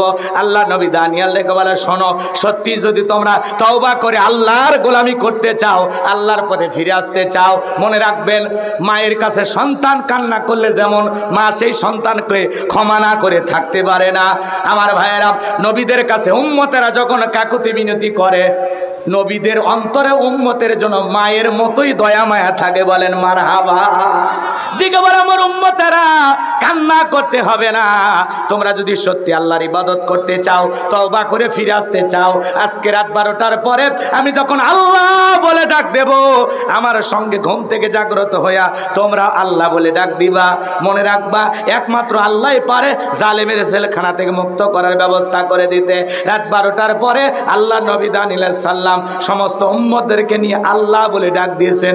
একটু সবাই জোরে ডাক দেন আল্লাহ, সবাই ভালোবেসে ডাক দেন আল্লাহ। আমার ভাইয়েরা, আল্লাহ নবী দানিয়ালাইহিস সালাম যখন আল্লাহ বলে ডাক দিয়া সিজদায় লুটিয়ে বললেন, চোখের পানি ছেড়ে দিয়ে কাঁদে আর ডেকে বলে, আল্লাহ আমার উম্মতেরা ভুল বুঝতে পেরেছে, তারা তওবা করে ফিরে এসেছে, এখন থেকে তারা একমাত্র আপনার গোলামি করবে। আল্লাহ নবী দানিয়ালাইহিস সালাম যখন কেঁদে কেঁদে দোয়া করে, আল্লাহ পাক বলে, ও পয়গম্বর আর কান্না করতে হবে না, দোয়া আমি আল্লাহ পাক কবুল করে নিয়েছি, আর অসির এই জালেম বাদশা বক্তের আসরের জেলখানা থেকে মুক্ত করার ব্যবস্থা করে দিচ্ছি। বলেন মারহাবা। আমার ভাইয়েরা, ওই রাত্রিতে আল্লাহ পাক বাদশাহ বক্তেনাসরকে এমন একটা মারাত্মক ভয়ঙ্কর স্বপ্ন দেখায়া দিল।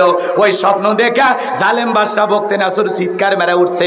আশেপাশের লোকজন, নিরাপত্তা কর্মী যারা ছিল, দৌড়ে এসে বলে, নেতা এত জোরে চিৎকার মারলেন, ব্যাপারটা কি? বলে, চেহারা দেখে বোঝো না, আমি একটা মারাত্মক স্বপ্ন দেখেছি, এই স্বপ্নের কথা আগামীকালকে আমি বলবো। এই দেশের যত স্বপ্নের তাবির কারক আছে, স্বপ্নের ব্যাখ্যা বলতে পারে, ওদেরকে আমার দরবারে নিয়ে আসো। পরের দিন সকালবেলা হাজার হাজার স্বপ্নের তাবির কারকদেরকে বাদশাহ দরবারে উপস্থিত করা হলো। এইবার জালেম বাদশাহ বক্তেনাসর যখন স্বপ্নের কথা বলতে যাবে, ওই মুহূর্তে আল্লাহ পাক বাদশার মাথার মেমোরিতে থাকা সমস্ত কথাগুলো নিয়ে যায় আল্লাহ নবী দানিয়ালাইহিস সালামের মাথার মেমোরিতে সেভ করে দিলেন। জোরে বলেন মারহাবা। হে যুবক, একটা মোবাইলে যা আছে শেয়ারের মাধ্যমে আর একটা মোবাইলে পার করা সম্ভব কিনা? তাহলে বাদশার মাথার মধ্যে যত স্বপ্নের কথা আছে সমস্ত কথা আল্লাহ পাক নবী দানিয়েল আলাইহিস সালামের মাথার মেমরির মধ্যে ঢুকাইয়া দিলেন। বলুন আল্লাহু আকবার। এইবার বাদশা যখন স্বপ্নের কথা বলতে যাবে, গতকাল রাত্রে কি যেন স্বপ্ন দেখলাম আর বলতে পারে না, স্বপ্নের কথা ভুলিয়ে দিলেন। তিনি কে? এইবার বাদশা মুহূর্তের মধ্যে ডায়লগ পরিবর্তন করে ডেকে বলে, শোনো, গতকাল রাত্রে স্বপ্ন কি দেখেছি সেই স্বপ্নের কথাও তোমাদেরকে বলতে হবে, এই স্বপ্নের ব্যাখ্যাও বলতে হবে। জনগণ ডেকে বলে, বাদশা এ তো পাগলামি কথা, স্বপ্ন দেখেছেন আপনি, আমরা কিভাবে বলবো? বাদশা কি স্বপ্ন দেখেছে দেশের জনগণ জানে? আরে ভাই ওটা তো দূরের কথা, স্বামী স্ত্রী আপনারা এক খাটে ঘুমান, আপনার বউ স্বপ্নে কি দেখে আপনি জানেন? আপনার বউ আপনাকে বাদ দিয়া আর একটা ছেলের হাত ধইরা রাজশাহীর জিএ পার্কে ঘুরতেছে, যদি আপনি টের পাইতেন কি করতেন? একজন কয় মেরে ফেলতাম। কি সাহস দেখছেন? বউক মেরে না মামলা হবি, কথা কোন ঠিক কিনা? অনেকে কথা বলতেছেন না, রাগ করতেছেন আপনারা। আবার দেখবেন মাঝে মাঝে আপনি স্বপ্নে আপনার বউকে বাদ আর একটা মেয়েকে নিয়ে রাজশাহী চিড়িয়াখানায় ঘুরতেছেন, আপনার বউ যদি টের পাইতো কি করতো? লাত্তি মেরে খাট থেকে ফেলায় দিত। কথা বলে ঠিক কিনা? স্বামী কি স্বপ্ন দেখে বউ জানে না, বউ কি স্বপ্ন দেখে স্বামী জানে না। কথা বলে ঠিক কিনা? রাগ করতেছেন আপনারা। মাঝে মাঝে আমরা স্বপ্নে দেখি সাপ তারা করছে, ঘুম থেকে উঠে কি সাপ খুঁজে পাওয়া যায়? কথা কয় না কে? মাঝে মাঝে স্বপ্নে দেখেন বাড়ি ঘরে আগুন লাগছে, ঘুম থেকে উঠে দেখি না সব ঠিকই আছে। মাঝে মাঝে স্বপ্নে দেখেন আপনি মারা গেছেন, বউ বাচ্চা কান্না শুরু করছে, ঘুমের থেকে উঠে দেখেন না বেঁচে আছি। কথা কয় না কে? তো স্বপ্ন তো স্বপ্নই, যুবকেরা কিন্তু স্বপ্ন দেখে। কথা কয় না ভাই? যুবকেরা দেখবেন পুরো ঘরের ভিতরে নায়িকাদের ছবি দিয়া পুরো ঘরটা ভরায় রাখছে। এলাকার যুবকেরা অবশ্য এরকম করে না, এরা ভালো। রাজশাহীর যুবকেরা সব আল্লাহর ওলি। করতেছেন আপনারা? ঘরের ভিতরে নায়িকার ছবি দেয়, ঘুমানোর আগে ওই নায়িকার ছবি দেখা নফল মনে করে, ছবি দেখে আর চিন্তা করে, আহারে এরকম নায়িকা যদি আমার একটা বউ হইতো, ঘুমের ঘরে দেখে ওই নায়িকা আর বুকের উপর। কথা কন ঠিক কিনা? স্বপ্ন তো স্বপ্নই। এখনকার যুবকেরা আপডেট হয়ে গেছে। এক যুবক দেখি ডাব কিনে প্রেমিকে দিয়ে বলতেছে তুমি খাও, প্রেমিকে পাইপ লাগায় ডাব খাইতেছে, আর এই ছেলে আবার মেয়ের মুখে পাইপ লাগায় খাইতেছে। যুবকেরা অধিকাংশ যুবক আজকে নষ্ট হয়ে গেছে। কথা কন নাকি আপনারা? না, যুবকদের কিছু বলতে চাচ্ছিলাম, আপনারা আবার রাগই করেন নাকি? বলবো, রাগ করবেন না। আজকে এই যে হাতে হাতে মোবাইল দিচ্ছেন, এই মোবাইলের কারণে যুব সমাজ নষ্ট হয়ে গেছে। কথা বলেন ঠিক কিনা? এই মোবাইলের ওজন কম, কিন্তু মোবাইলের মাধ্যমে পাপের ওজনটা অনেক বেশি। কথা বলেন ঠিক কিনা? আগে চিঠি লিখতো, এখন কি আর চিঠি আছে? এখন কি SMS। পারুক আর না পারুক, এখন মুখ দিয়ে বললে হয় আই লাভ ইউ, প্রেমিকার কাছে চলে গেছে আই লাভ ইউ। কথা কয় না কেন? দেশে মোবাইল আইছে, চিঠি বন্ধ হইয়াছে, দিওয়ানা বানাইছে, ভোলা মাইয়ার মনের কথা ভাসে বাতাসে। বলবো? দেশে মোবাইল আইছে, চিঠি বন্ধ হইয়াছে, দিওয়ানা বানাইছে, ভোলা মাইয়ার মনের কথা ভাসে বাতাসে। ও দেখো পোলা পানের মন বাদা ফেসবুকে এখন, ও দেখো পোলা পানের মন বাদা ফেসবুকে এখন, মোবাইলে চ্যাটিং কইরা কাটায় সারাক্ষণ। এই মোবাইল পাইয়া দেখো মদনের মাইয়া, এই মোবাইল পাইয়া দেখো মদনের মাইয়া, কি কাণ্ড ঘটাইছে, স্বামী সংসার রাইখা নাকি পালাইয়া গেছে।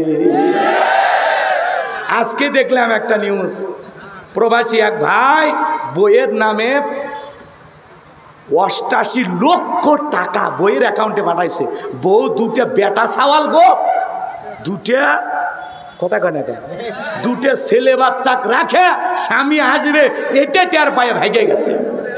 কথা কয় না কেন? আজকে সেই লোক কাঁধে বইয়ের নামে মামলা করছে। কি জামানা! কথা কয় না কেন? স্বামী সংসার রাইখা নাকি পলাইয়া গেছে দেশে। বলবো না? বলবো? দেশে মোবাইল আইছে, চিঠি বন্ধ হইয়াছে, দিওয়ানা বানাইছে, ভোলা মাইয়ার মনের কথা ভাসে বাতাসে।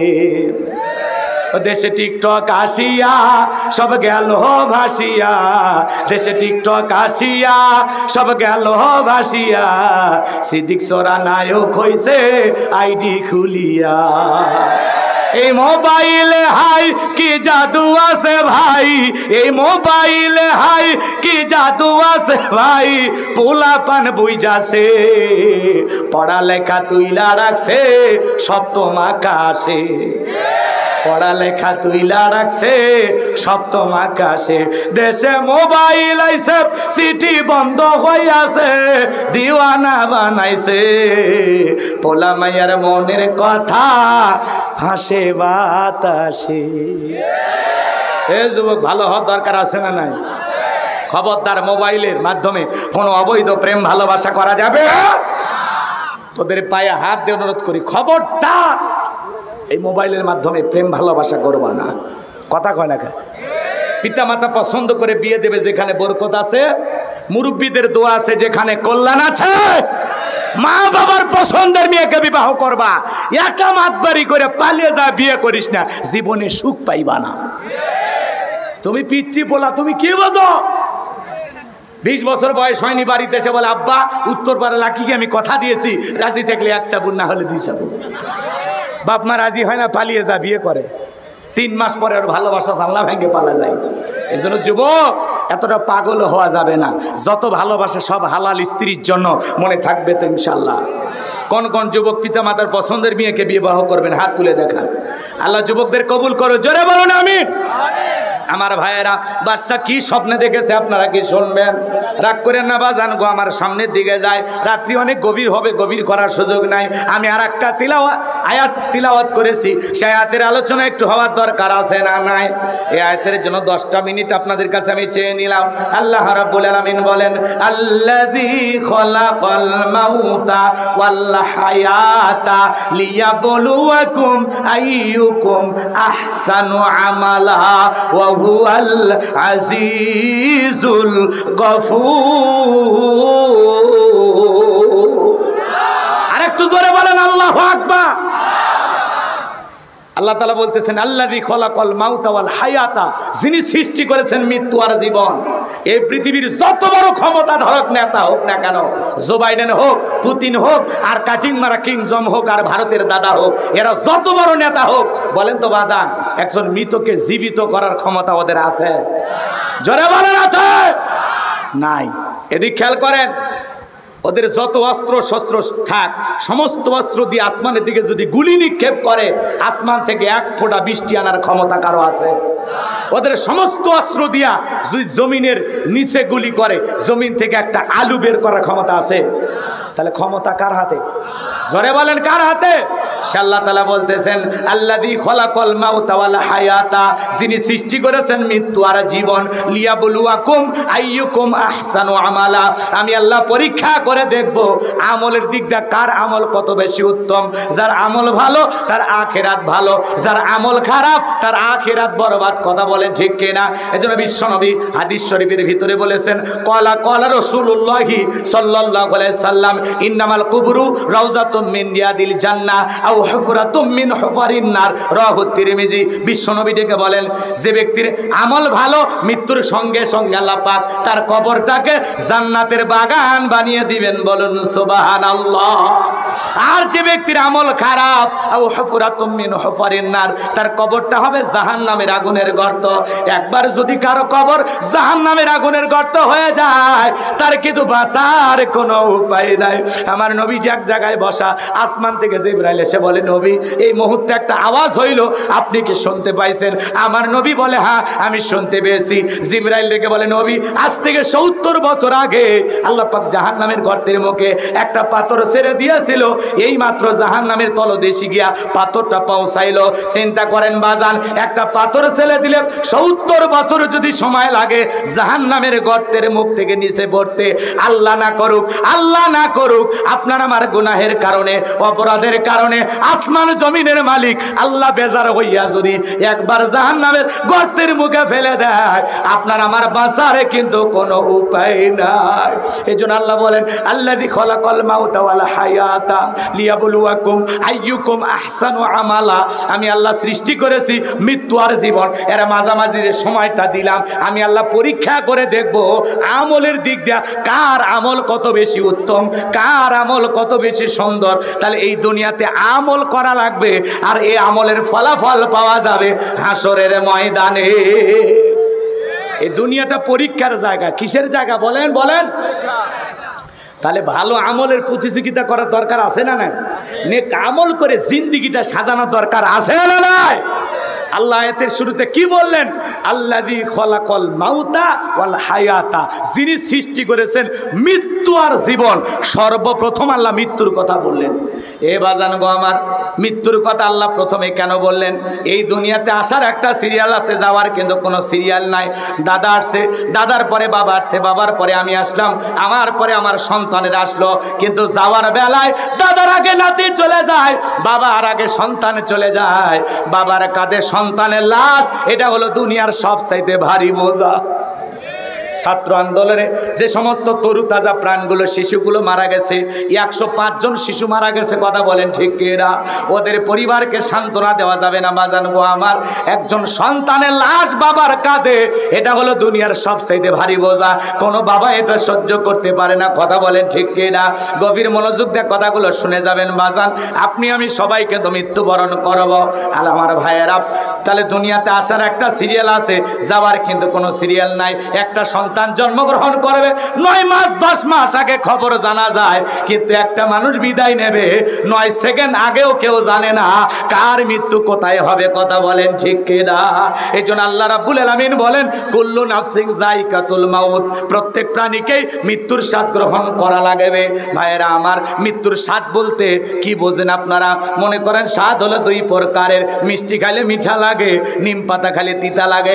যারা ইমানদার তারা মৃত্যুবরণ করবে মায়ের কোলে দুধ পান করতে করতে। শিশুটা যেমন ঘুমের মধ্যে চলে যায়, ইমানদাররা তেমনি ভাবে দুনিয়া থেকে বিদায় নেবে, টেরও পাবে না। জোরে বলেন মারহাবা। কে ভাই? এ ভাই, দোয়া করে যায়, একসাথেই যায়। ভাই যাবে? সমস্যা নেই, ঠিক আছে। ভাইদের অনেক ব্যস্ততা আছে, হ্যাঁ, একটা মাহফিল সেরে আর একটা মাহফিল আসছে। তো যাই হোক, ভাইকে আল্লাহ পাক যোগ্য নেতা হিসেবে কবুল করেন। জোরে বলেন আমিন। জি, আমি আপনাদের কাছে 10 মিনিট চাইছি না, কষ্ট পাচ্ছেন আপনারা? আচ্ছা বলেন তো, মৃত্যুর ওয়াজ শুনে কি আপনাদের ভয় লাগে নাকি? যে হুজুর এখনই মরণের ওয়াজ করতেছেন, বহুদিন বাঁচবেন এ আশা আছে। আমি বলি, আল্লাহর কাছে আপনাদের জন্য দোয়া করে বলি, আল্লাহ যেন আপনাদের সবাইকে নেক হায়াত দান করেন। একটু জোরে বলেন আমিন। তাও ভয় পাইন না, বসেন। কষ্ট হচ্ছে আপনাদের? তাহলে বলেন তো বাজান গো আমার, সবাইকে মৃত্যুর স্বাদ গ্রহণ করতে হবে। বেঁচে আছি এটাই স্বাভাবিক, মৃত্যু বেঁচে আছি এটা অস্বাভাবিক, মৃত্যু হবে এটাই স্বাভাবিক, কথা বলে ঠিক কিনা? সকল ধর্মের মানুষ বিশ্বাস করে মৃত্যুর স্বাদ গ্রহণ করা লাগবে। অমুসলিমেরা বিশ্বাস করে যে জন্ম যেহেতু হয়েছে মৃত্যু একদিন হবে, কথা বলে ঠিক কিনা? তাহলে ইমানদারদের মৃত্যু হবে মিঠা, তারা দুনিয়ার থেকে বিদায় নেবে, টেরও পাবে না। কিন্তু যারা অবাধ্য গোলাম, আল্লাহর নাফরমান গোলাম, যারা এই দুনিয়ার জমিনে রং তামাশায় মেতেছিল, শয়তানের ওয়াসওয়াসায় পড়ে ভুল পথে পরিচালিত হয়েছিল, মিসগাইড হয়েছিল, আমার ভাইয়েরা, সেই সমস্ত বেঈমানরা যখন মৃত্যুবরণ করবে, দেখেন না কত মানুষ মৃত্যুর আগে চোখ বড় বড় করে। মৃত্যুর আগে দেখেন 6 মাস আগে জবানটা বন্ধ হয়ে যায়, ছেলে মেয়ে শরবত বানাইয়া চামচ দিয়ে মুখে তুলে দেয়, গালসি বেয়ে বেয়ে পড়ে যায়, খাওয়ারও শক্তি থাকে না। আমার ভাইয়েরা, কত মানুষ গালি দিতে দিতে মৃত্যুবরণ করে, কত মানুষ নাটক সিনেমা দেখতে দেখতে মারা যায়। কার কখন মৃত্যু হবে আমরা কেউ জানি না রে যুবক, কিন্তু মৃত্যু হবে এটাই সত্য, কথা বলেন ঠিক কিনা? আল্লাহ রাব্বুল আলামিন বলেন আইনামা তাকুনু ইদুরিকুমুল মাউতু ওয়ালাউ কুনতুম ফি বুরুজিম মুশাইয়াদা। আল্লাহু আকবার। সূরা নিসার ৭৮ নম্বর আয়াত আল্লাহ রাব্বুল আলামিন জানিয়ে দিলেন, যেখানেই থাকো, যে অবস্থায় থাকো, মৃত্যু তোমাদেরকে ধরবেই। মৃত্যু থেকে পালানোর কোনো রাস্তা খোলা নাই। যুবক রে, তুমি মনে করো 10 তলা বিল্ডিং এ বসবাস করো, লিফট দিয়া উপরে ওঠো, মনে করো লিফটের সুইচ মনে হয় মালাকুল মউত জানে না। যুবক রে, তোমার আমার মৃত্যুর সময় ঘনিয়ে আসবে যখন, পাহাড়ে থাকো, পর্বতে থাকো, নদীতে থাকো, বিমানে থাকো, জঙ্গলে থাকো, যেখানেই থাকো না কেন, মৃত্যুর সময় উপস্থিত হয়ে গেলে সেখানেই তোমার আমার মৃত্যু ঘটবে। কথা বলেন ঠিক কিনা? আমার ভাইয়েরা, আল্লাহর নবী ইদ্রিস আলাইহিস সালামকে জিজ্ঞাসা করা হয়েছিল, মৃত্যুর স্বাদ আপনার কাছে কেমন লেগেছিল? ইদ্রিস আলাইহিস সালাম ডেকে বলে, জ্যান্ত ছাগলের গা থেকে চামড়া খসাইলে ছাগলের যেমন কষ্ট হয়, তার চাইতে মৃত্যুর যন্ত্রণা আমার কাছে বেশি কষ্টকর মনে হয়। আমার ভাইয়েরা, বিশ্বনবীর ইন্তেকালের সময় নবীজি আমার অসুস্থ। হযরতে ফাতেমা জোরে চোখের পানি ছেড়ে দিয়ে কান্না করেন। ফাতেমার চোখের পানি আমার নবী সহ্য করতে পারেন না, ডেকে বলেন, ও ফাতেমা, আমার মুখের কাছে তোমার কানটা লাগায় দাও মা। হযরতে ফাতেমা যখন বিশ্ব নবীর মুখ মুবারকের কাছে কানটা লাগা দিলেন, আমার নবী যেন ফিস ফিস করে কি বললেন, হযরতে ফাতেমার কান্না বন্ধ হয়ে গেল। আমার ভাইয়েরা, আম্মা জান আয়েশা ডেকে বলে, ও আমার মেয়ে ফাতেমা, তোমার আব্বা জান কি এমন কথা বলেছে মা, যার কারণে তোমার কান্নাটা বন্ধ হয়ে গেল? হযরতে ফাতেমা ডেকে বলে, মা, আমার বাবা আমাকে বলেছেন বাবার ইন্তিকালের পরে সর্বপ্রথম বাবার সাথে আমার সাক্ষাৎ হবে। আমি বুঝতে পেরেছি মা, বাবার ইন্তিকালের পরে দুনিয়ার জমিনে বেশি দিন আমাকে জীবিত থাকা লাগবে না। দরজায় জিবরাইল আসলেন, নবীকে সালাম দিলেন, আসসালামু আলাইকুম ইয়া রাসূলুল্লাহ ইয়া হাবিবাল্লাহ হুজুর। নবীজিকে সালাম দেওয়ার পরে আমার ভাইয়েরা, জিবরাইল জিজ্ঞাসা করে, নবী, আপনার শরীরের অবস্থাটা কি? আল্লাহ তাআলা জানতে চেয়েছেন, আল্লাহ জানার পরেও জানতে চায়।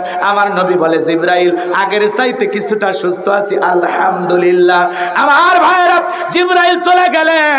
কিছু সময় পরে আবারও জিবরাইল আসলেন, নবীজিকে আবারও ডেকে বলে, নবী গো, আপনার দরজায় অনুমতির অপেক্ষায় দাঁড়িয়ে আছি। আমার সাথে শুধুমাত্র আসমান থেকে আজকে আমি একা আসি নাই, আমার সাথে আরেকজন ফেরেশতা এসেছেন, তার নাম হলো মালাকুল মউত। যে ফেরেশতা দুনিয়ার কারো বাড়িতে ঢোকার অনুমতি নেয় না, তার পারমিশন লাগে না, তার নাম হলো মালাকুল মউত, তার নাম হলো আজরাইল। ও নবী, আপনি অনুমতি দিলে ভিতরে আমরা প্রবেশ করব। বিশ্বনবী অনুমতি দিলেন। মালাকুল মউত বিশ্বনবীর কাছে গেলেন, নবীজিকে সালাম দিলেন, আসসালামু আলাইকুম ইয়া রাসূলুল্লাহ ইয়া হাবিবাল্লাহ হুজুর। নবী গো, আপনি অনুমতি দিলে আপনার জানটা কবজ করব, অনুমতি না দিলে আল্লাহ তাআলা বলেছেন, আমার বন্ধু যদি অনুমতি না দেয় রে মালাকুল মউত, এক মুহূর্ত দেরি করবি না, চলে আসবি। আমার বন্ধুর যতদিন মন চায় ততদিন আমার বন্ধু দুনিয়াতে থাকবে। চিৎকার মেরে বলুন আল্লাহু আকবার। আমার নবী ডেকে বলে, মালাকুল মউত, এরপরে কি আর কোনোদিন তুমি আসবা না? মালাকুল মউত ডেকে বলে, নবী, আল্লাহ বারো সেদিন অর্ডার দিবেন, আমি সেই দিন আসবো। আমার ভাইয়েরা, বিশ্ব নবী এইবার যখন অনুমতি দিলেন, মালাকুল মউত নবীজির রূহটা বের করার জন্য নবীজির বুকের উপরে হাত রেখে দিয়েছেন। আমার নবীজি চোখের পানি ছেড়ে দিয়ে কাঁদে আর দেখে বলে, মালাকুল মউত রে, তাড়াতাড়ি বুক থেকে হাতটা নামায় নাও, আমি আর সহ্য করতে পারি না। নবীজি চোখের পানি ছেড়ে দিয়ে কান্না করতেছেন। মালাকুল মউত যখন হাত সরাই নিলেন, আমার নবী ডেকে বলে, মালাকুল মউত, এই যদি হয় মৃত্যুর যন্ত্রণা, আমার উম্মতেরা তো সহ্য করতে পারবে না। মৃত্যুর পূর্বে উম্মতের কথা বলে না, কেমন নবী পাইছি, জোরে বলেন মারহাবা। আমার ভাইরা, এইবার আমার নবী ডেকে বলে, মালাকুল মউত রে, আমার উম্মতের জানটা কবজ করার সময় কষ্ট দিবি না, আমার কাছে কথা দে। মালাকুল মউত ডেকে বলে, নবী, বিশ্বাস করেন, দুনিয়ার সব চাইতে কম কষ্ট দিয়া আপনার রূহটা আমি বের করতেছি। আমার আল্লাহ আমাকে বারবার সতর্ক করে দিয়েছেন, মালাকুল মউত রে, জীবনে আমি কোনোদিন কোনো কিছু বলি নাই, আজকে এমন একজন মানুষের জানটা কবজ করার জন্য যাইতেছি, সে মালাকুল মউত। খবরদার আমার বন্ধুর সাথে যেন কোনো বেয়াদবি না হয়। বিশ্বাস করেন গো নবী, দুনিয়ার সব সবচাইতে কম কষ্ট দিয়া সতর্কতার সহিত আপনার রুহটা বের করার জন্য আমি চেষ্টা করতেছি। আমার নবী দেখে বলে মালাকুল মউত, দুনিয়ার সবচেয়ে কম কষ্ট যদি এটা হয়, আমার উম্মতেরা সহ্য করতে পারবে না। আমার কাছে কথা দাও, আমার উম্মতকে তুমি কষ্ট দিবা না। মালাকুল মউত দেখে বলে নবী, আপনার উম্মতের মধ্যে যারা